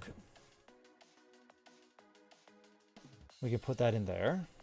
There we go. Perfect. Nice, nice. So now we have the talking animation. You know, theoretically, I kind of want to go start messing with the video buffer. I want to start. We have the sequence, and yeah, we have the sequence. I want to start going to see if I can start creating a video and just looping him, just yabbering on forever and ever and ever. I mean, it will be if we do that, then we can kind of figure out more about how this is working. But theoretically, what we should really be doing is focusing on this, because now that we can make a sequence, which is quite important, now what we need to do is we need to start tying it to the animation components, and then ultimately tying it to the emotion. That way I can have happy intro, happy intro, sad intro, all those things. But as I said, I kind of want to just push the into let's do it. Let's see about animating him talking. We do have to eventually program in do the warping. As you can see here, it's the coefficient for warping. This might be in the sequencer, because again, what we're doing is we'll be compiling an image for each frame, and then we'll be fine.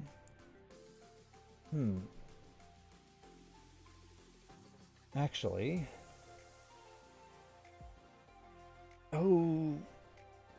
yeah, I think we'll keep it like this for now, because one of the things I was thinking of was the fact that there's a lot of repetition when it comes into animations. So, in fact, I even remember when I was reading up on how to animate, they actually explained a lot of the different things. So let me kind of show you what I'm talking about. Boy, this thing has a lot of...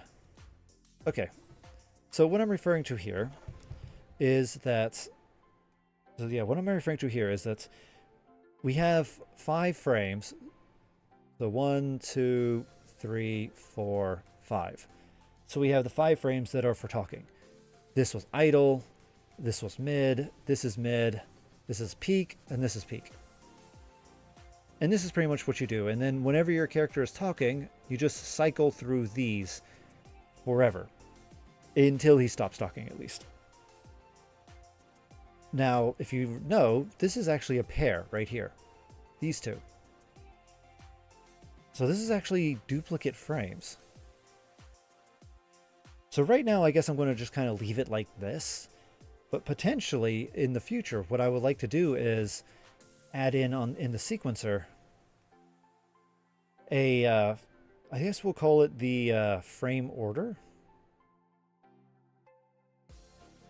And then from there, what it can then do is we could just simply call, PM, PMI. And then it will just be able to go, oh, you want the P frame, or the M frame, or the I frame. And then I just only have to have 3 frames, and it then will build the sequence out of the 5, the 5. The 5. This is more energy. This is more memory efficient. This is easier. In fact, we already programmed this bit already. So, and this should theoretically not be too difficult, because all we have to do is that would be like Custer's famous last words. I don't think it would be wise to say, let's just do it later. Because if we end up going far enough, we might not actually make it to a later. Or, it'd be so complicated that it would just be a pain in the butt to refactor it.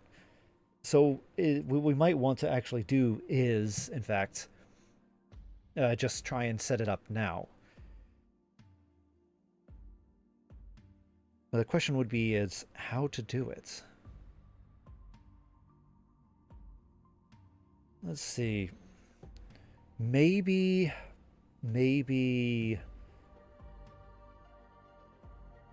actually, you know what? What we should do is, let's see here. We should actually do a quick comparison. We already have our sequence out. So we have the first element. Is it the same as... most likely it's going to say no. Is it the same as the second element? Yeah, it's of course. Yeah, I kind of expected that because they're both completely different instances. In fact, I have a feeling even if we do like is, it will... Oh. If we do is, it will also be... Actually, this is more of a type comparison. But yeah, okay, still 0. So, let's see here. I'm very curious. Let's go to here. Components.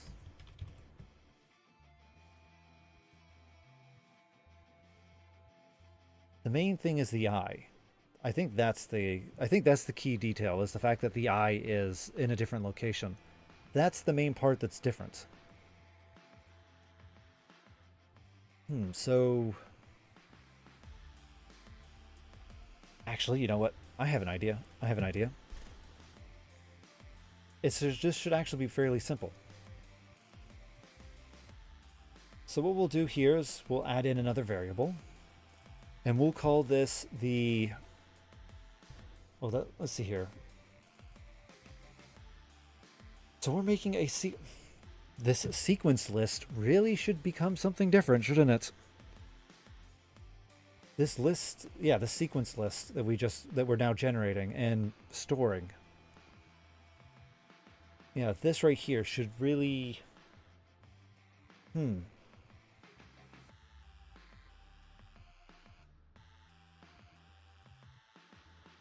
I have a hacky way of doing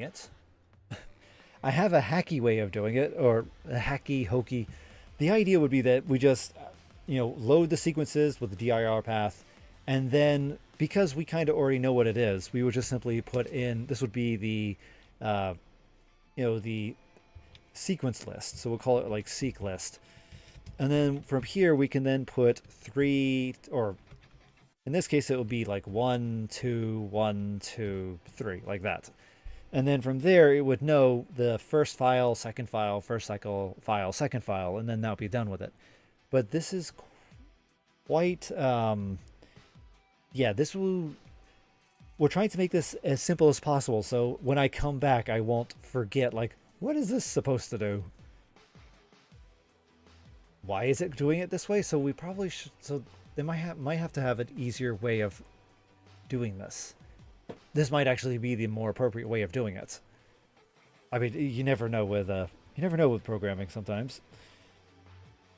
So if this is the case, let's see here. Let's try that out.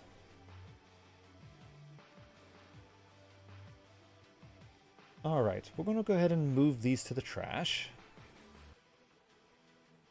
And then from here we have these. All right. And that will be frame 1, 2, and 3, which means that this would be the 3 frames.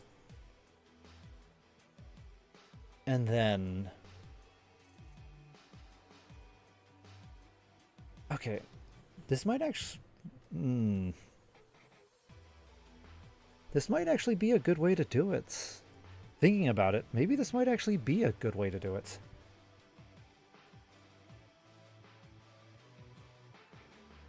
I know exactly what I'm going to do. So this is going to be a list of... integers. Yeah, so this is going to be a list of the sequence list, the seq list, or I'm going to, let's see here. Let's go with sequence list. Or actually, maybe not sequence list. DIR path. We're calling these different layers, or no, the layers of sats. Frames. Yeah, I think it is a sequence list. It should be it should be called sequence list. And then we have 1, 2, 3, 1, 2, 3. So now what we do here is, at the very end, we first load in all of our files, like so. And then, let's see. Final sequence.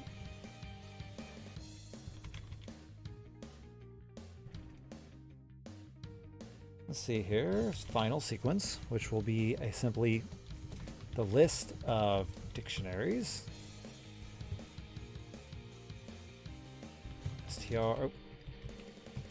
str any. There we go. That, and then for. Actually, it wouldn't really be a for.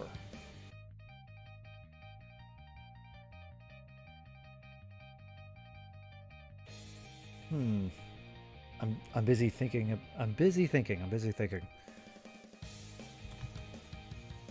Main thing is this final sequence will be output. The easiest solution would be simply to cycle through the sequence list. But because of how this is, I think we can just simply... Yeah, I think we could just simply do this. We'll just do list comprehension. And then from here, it will just be a layer or frame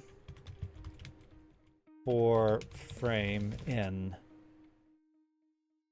Let's see here, for frame. And this will be sequence list right here. So this is actually index. So let's change this. So IDX. And then this is here. So this will be sequence IDX. And this should definitely be, let's set it like that. So 0, 1, 2, let's see here, 0, 1, 0, 1, 2, like that. That should be our sequence.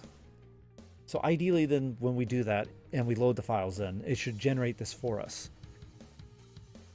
And then that way everything, or because we're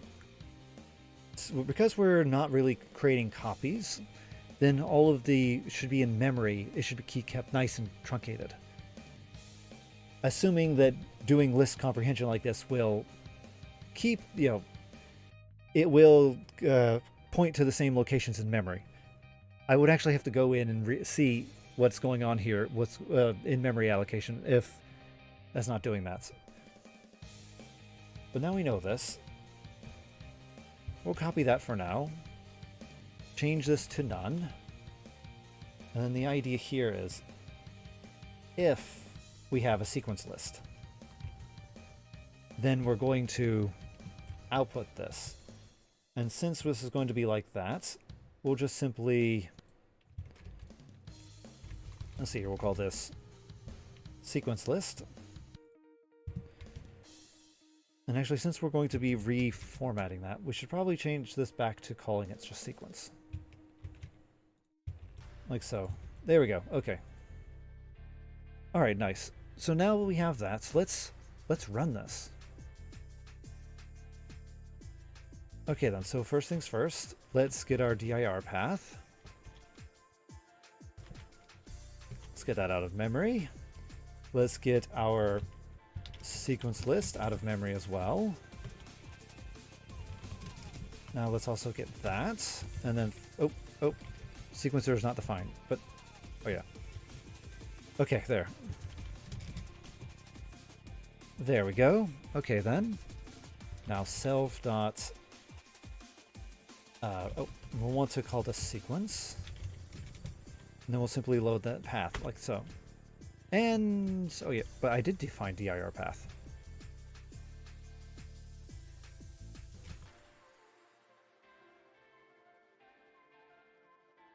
Oh, wait, how much do you bet that it's not? Oh, there you go. All right. Anyway. Now, let's see. Sequence. How do you look? How many frames do you have? You have one. Okay, why do you have one? What happened? Let's see here. What happened? What happened?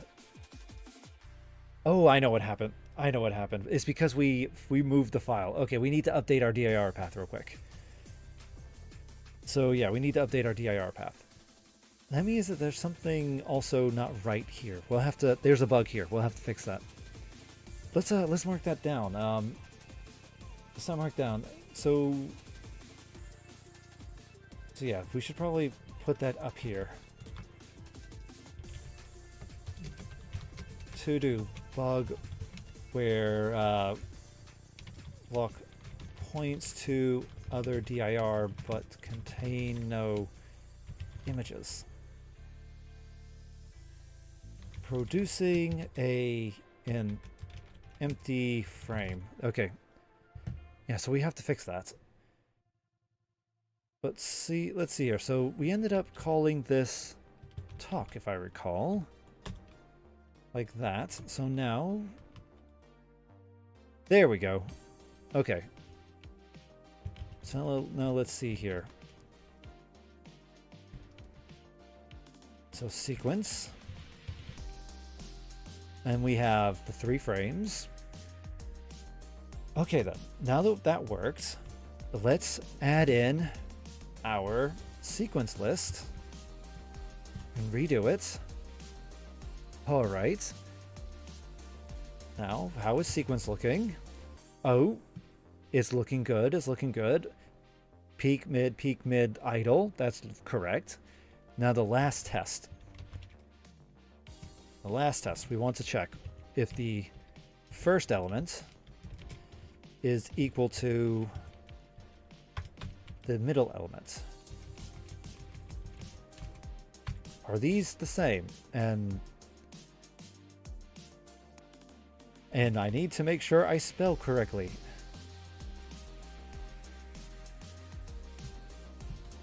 Okay.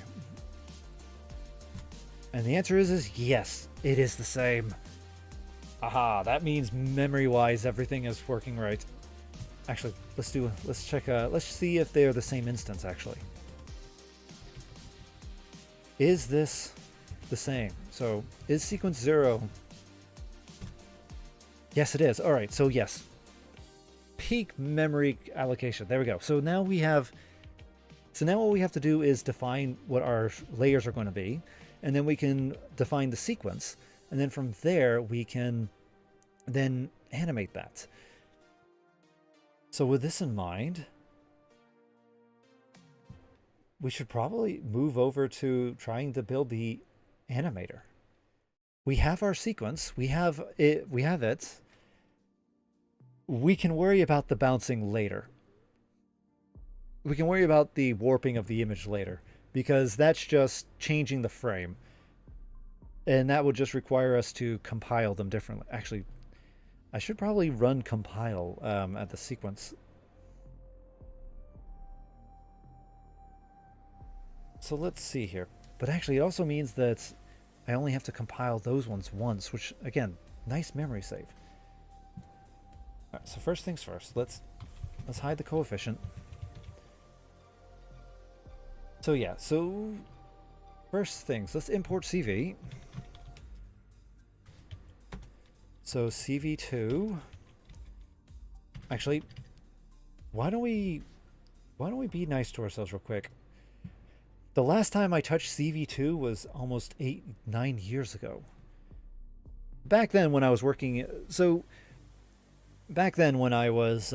working in research, I was tasked to build a behavioral system. And the idea was that we would be monitoring the behavior of animals, and we would be using Python as a mode of capturing footage. But not just capturing footage, we were also going to be using Python to generate different visual stimulations, very different visual stimuli in order to stimulate a behavior, in order to provoke a behavior. In that case, if you ever seen these before, let's see. Okay, that's not it. This. Okay, that's not it either. Oh, this should be very simple. It's just a pair of bars moving left to right. You know what? I'm actually very tempted to just go make it again. The main point is that we have. Oh, actually, you know what? Moving bars. Let's put in an animal. Let's actually put the animal in.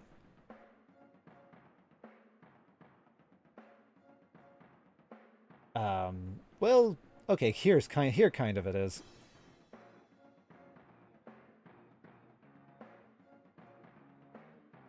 Oh, is this? Kinda. Okay. I don't. All right, all right. This is taking too long. We'll the B note. Oh, there it is. Perfect. Finally. So here you go. You can see that this bar here is moving, and when this bar moves, the fish will move with it. It's a very interesting phenomenon in zebrafish. They follow the moving bars. Apparently, it simulates moving water, or yeah, it simulates movement or moment. The moving bars simulate movement, which causes the zebrafish to want to follow said bars, and they will move with them. And because of that, you can monitor brain activity and see what's going on.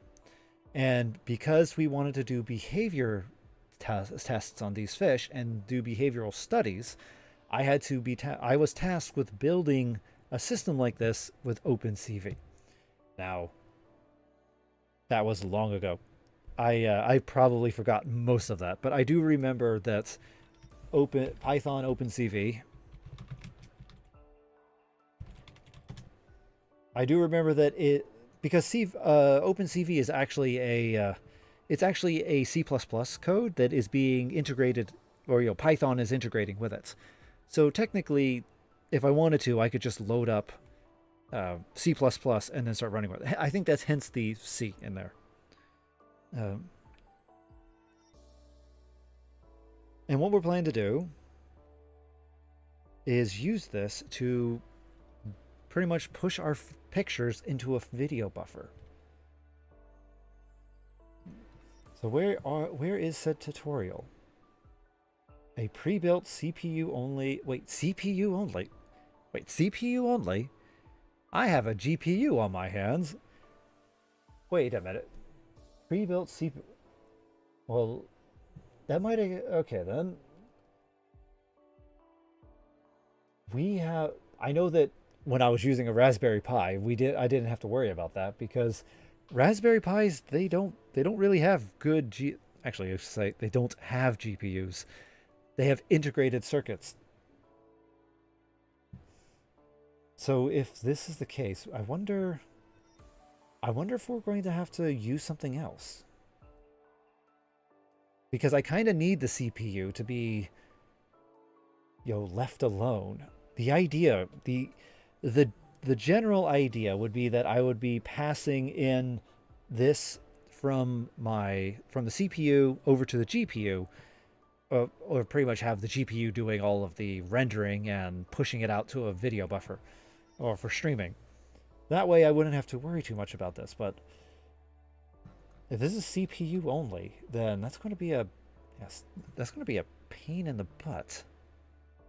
Be a massive pain in the butt. Do we have anything that's not let's see here. Let's just type in video streaming. Well, yes, OpenCV. Yes, I know. Oh. Maybe FFmpeg.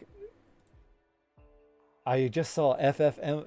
Here we have FFmpeg video streaming. That might actually be what we want to use.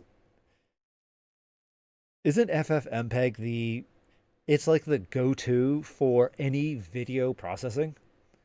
if I recall, it's the go-to. It's kind of the little stub. If you've seen those silly little pictures of programming, so yeah, let me show you. Let me just draw a picture. I think it'd be quicker to draw a picture. Let me show you what I'm talking about. So if you ever seen those silly little pictures, let's see here. Yeah, so have you ever seen those silly little pictures where you'll have whoopsie, yeah, yeah, oh whoops, okay, pen, okay. So have you ever seen those silly little pictures where you'll have the it's called program, and in it you'll have the major components, and then you'll have even larger components. So this will be like GUI. This will be the back end. Then here you then have, the I think front end would be something like that. So front end. Then this will be some of the basic libraries, and then this little tiny stick right here in the corner, and that is FFmpeg. I think that if FFmpeg, if it's decided one day to close up shop and stop updating, 90% of all platforms would collapse. Because from my understanding, YouTube, Twitch, OBS, I mean, OBS right now that I'm using is using FFmpeg to compile the images and then upload it to the servers for streaming. So I think everything uses FFmpeg. And I think also that FFmpeg is being funded by multiple corporations because of this simple fact right here. So, yeah, I think we might be using FFmpeg. Let's look into that and see exactly how simple it will be to integrate it in with Python. It will suck if I can't do that. Let's see here. So video streaming for FFmpeg. What we do is we have our local machines, we then encode it, and then we output it, which is what we want to do. But we want to do it on a local machine. FFmpeg streaming. We have formats, bit rates, representations. So these are the different format. All right, so yeah. So these are the different streams. And then we have video, and then representations, and then outputs. And then the output will be var. That's the basic usage of it. There's the basics, the pros, and the expertise packages. Oh, apparently, okay, wait. Is this not free? I just saw monies. 78 custom pricing, contact us. All right. Well, I mean, for a second, I thought this would be what we need, but yeah, I don't want to spend $78 to do something locally on my machine. That is almost like a massive ripoff. Here, pay almost $100 so that you can use all your stuff on your own computer, and you have to write your own code too. If I'm going to spend $78, they should be writing the code for me, or at least write it so that I can at least write it so that there's a GUI so I can just drag and drop things. All right, let's look around. Maybe there might be a different FFmpeg package.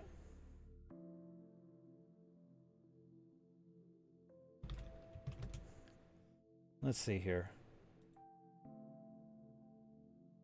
Here we go, FFmpeg, execute. All right, this will be synchronous, and then this is asynchronous.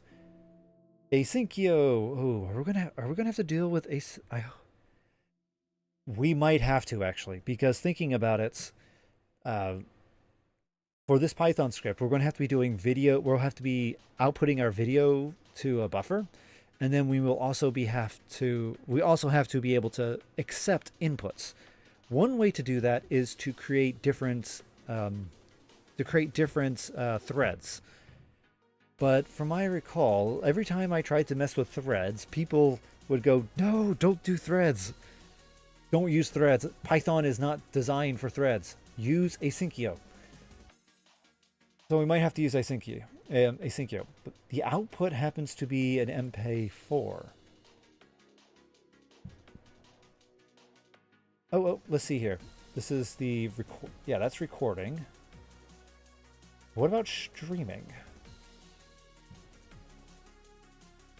Because technically, we want to just output this to a video buffer.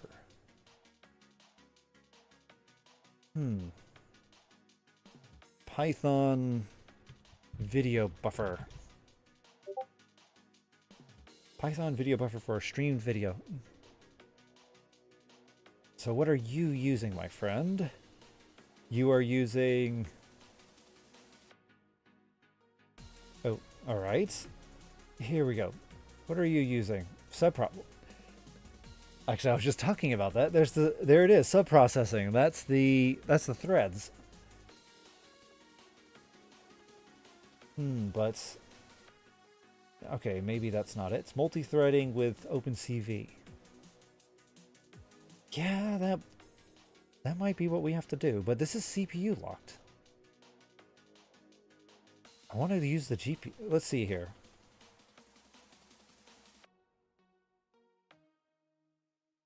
Video stream copying to a ring buffer and files. I might have to do some research on this. I might have to do some off-stream research on this.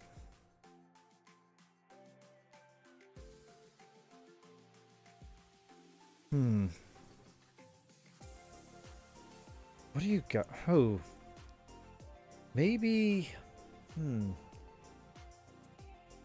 Well, yeah, we're not decoding. We're bypassing the decoding step. What we're doing is we're trying to go straight into...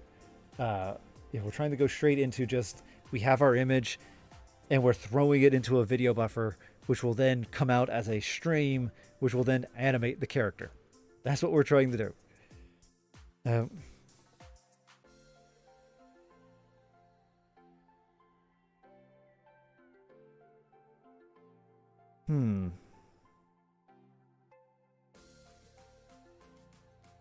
Let's see.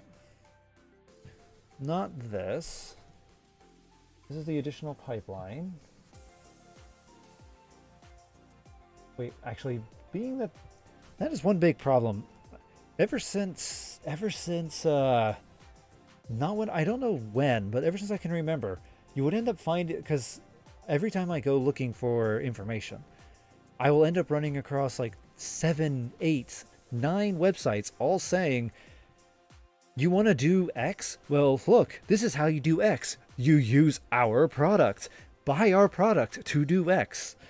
And I'm sitting there thinking, I remember doing this without X, and X is not actually doing what I want. This is actually what this feels like right here, Bitworks software. They're trying to tell me, you want to stream? Well, buy our product. You download and use Bitworks software. It will help you with your stuff. And it's just, I can do this without you guys. Again, we can probably just use I guess we'll just use OpenCV.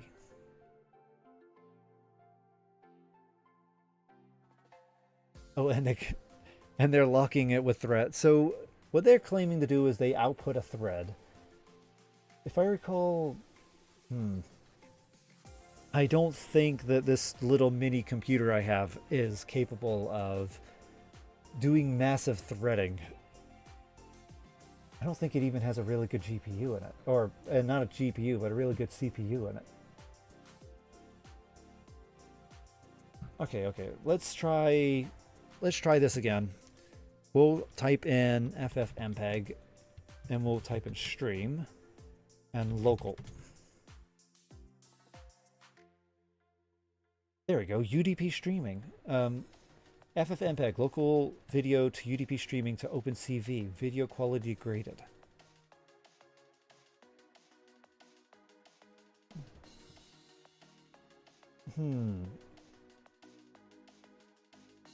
So yeah, video capture. This is what That's what they're using here. Yeah. Okay, I think maybe we might actually just have to use CV2. Because this right here is the basic loop for displaying our image right here. And they threaded it. Okay, maybe we'll try threading. Let's take a quick peek and see about... Let's see here. Last thing, and then we'll just we'll focus on the animator later.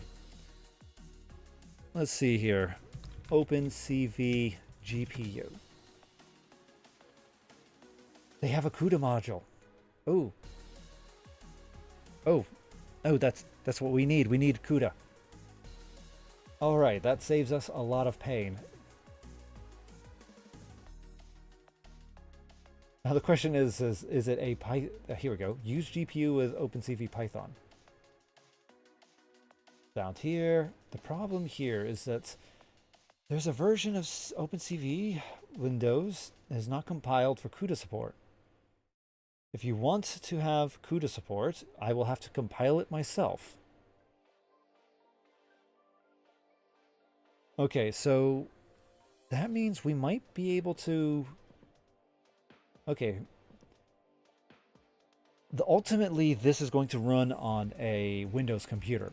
So the fact that I have to compile it myself kind of is a... yeah, that's kind of a pain in the butt. But we might... Yeah, that's going to... Okay, it's not just kind of. It's going to be a really big pain in the butt. And that died. Oh. Yeah, it did not make it very far, the CUDA. Okay. So at least we know. So I'll have to do a little bit of research, but it looks like what we might have to do is we might have to stick with OpenCV, and we'll have to use that as a buffer out. Let's see here. I don't know. No. I don't know.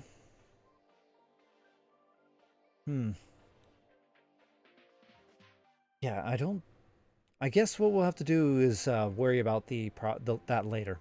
For now, what we'll do is we'll just work on the sequencer some more.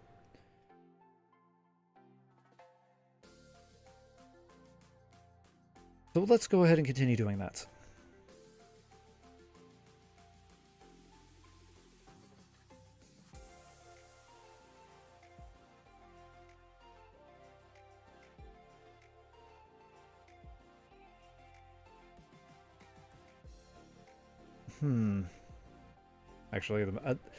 Actually, the missus is my beautiful wife. She's sending me messages now. Apparently she's done with work. So maybe I might have to cut stream a bit short. Let's see what she says. Yeah, let's see what she says for now. Let's try and work on this as fast as possible. So we have our sequence. We can actually load up the sequences and build the frames, which means now what we want to do is start outputting this. So we do this and this. This is the OS code. That's fine. So this is the sequencing. So add emote. So this will add that, and then update sequence. This is no longer accurate right here. So this is no longer accurate. Let's see.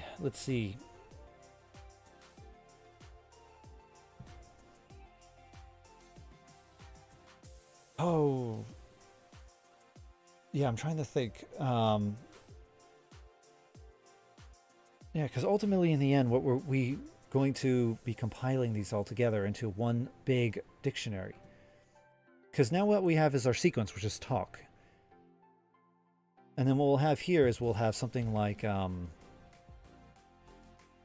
okay, so this will be like the final output right here. And what it will be is we'll have this with our, let's see here. Yeah, animation emotion, and this will be something like happy.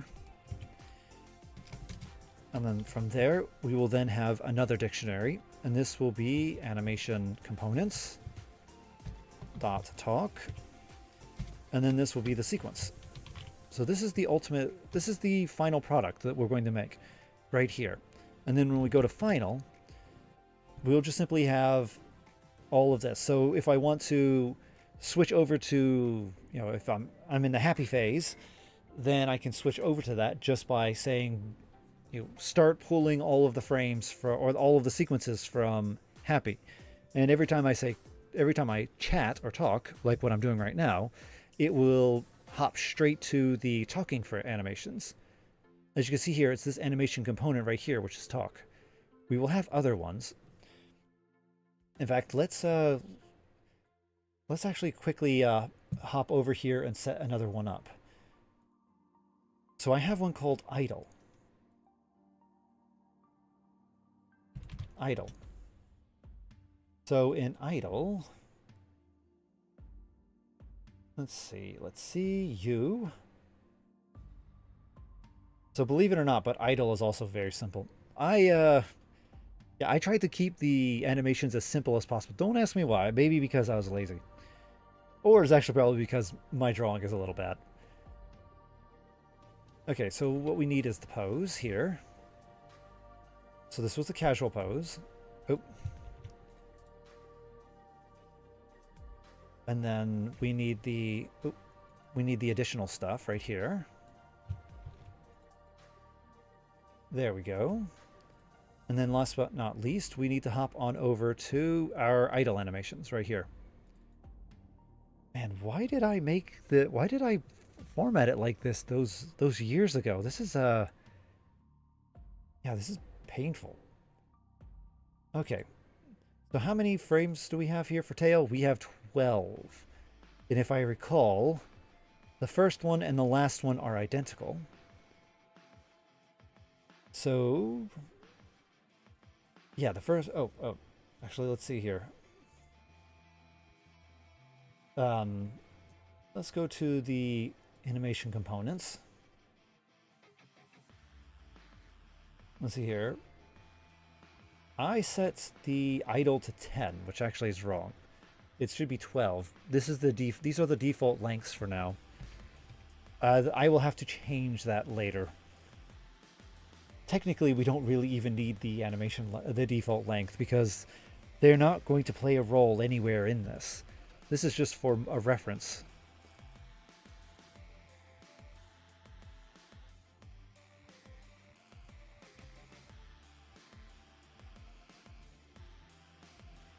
All right, so yeah. Okay then. So yeah, so let's go ahead and set it somewhere for now. Down here.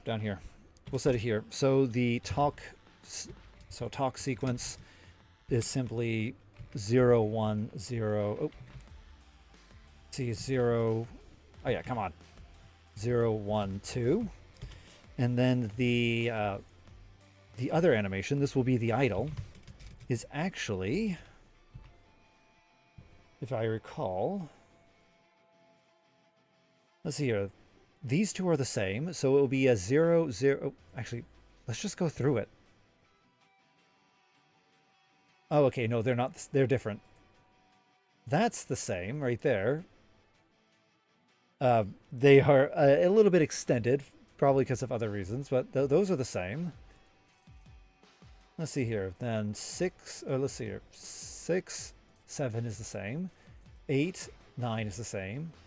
10, 11 is different, and then 12 is back to the original. So if we were going to base this off of the animations, that would be, okay, that would be then, we would have a 0 and a 0. And then this would be 1, 2, 3, 3, 4, 4, 5, 5, 6, 6. Oh, and actually, if I recall, at one point, it's just a reverse. So this would be 1, 2. So let's see, how many is this? How long is Idle Seek? All right, how long are you? There it is. Okay, perfect. Yep, there it is. So that's the animation for Idle Sequence. So that means we theoretically could get rid of a lot of duplicates. We only need 6 frames. Oh boy. Okay, yeah, we only need 6 frames. So if that's the case, then... Yeah, if that's the case, then let's see here. That is 0. So yeah, we don't need you. So 0, 1, 2, 3. Oh. Yes. Alright, here we go. That one. Let's see here. That one, that one, that one. And then this one. Oh, wait. Actually, these are different. Oh, yeah, these are different. Okay, then. Since they are... Yeah, since they're different, we actually would put this as 6, 7 then. 6, 7. Okay, good to know. And then from here... Let's go ahead and copy these. See, we'll copy these over to here. Oh, that's the talking animation. We're done with that. Here we go. Okay. Paste. All right then, and then this will be... We'll just call it... I'm just going to be lazy. 01. 01, 02, 03, 04, then 05, 06, oh, and then 07.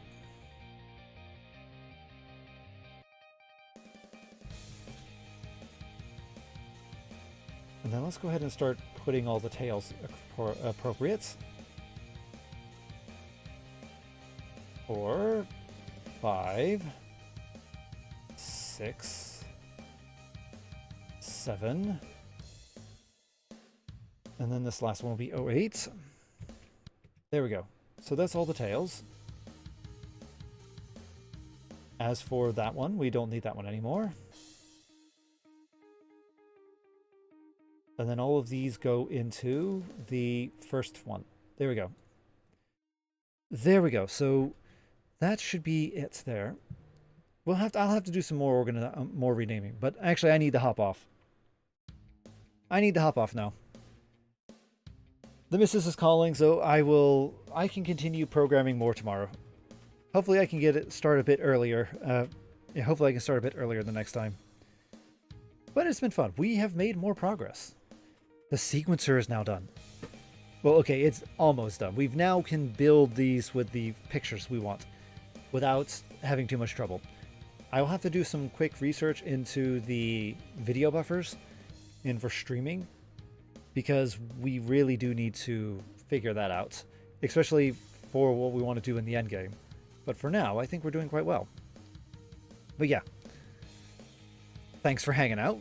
I'm going to hop off, and everyone have a good one. And see you tomorrow. Laters.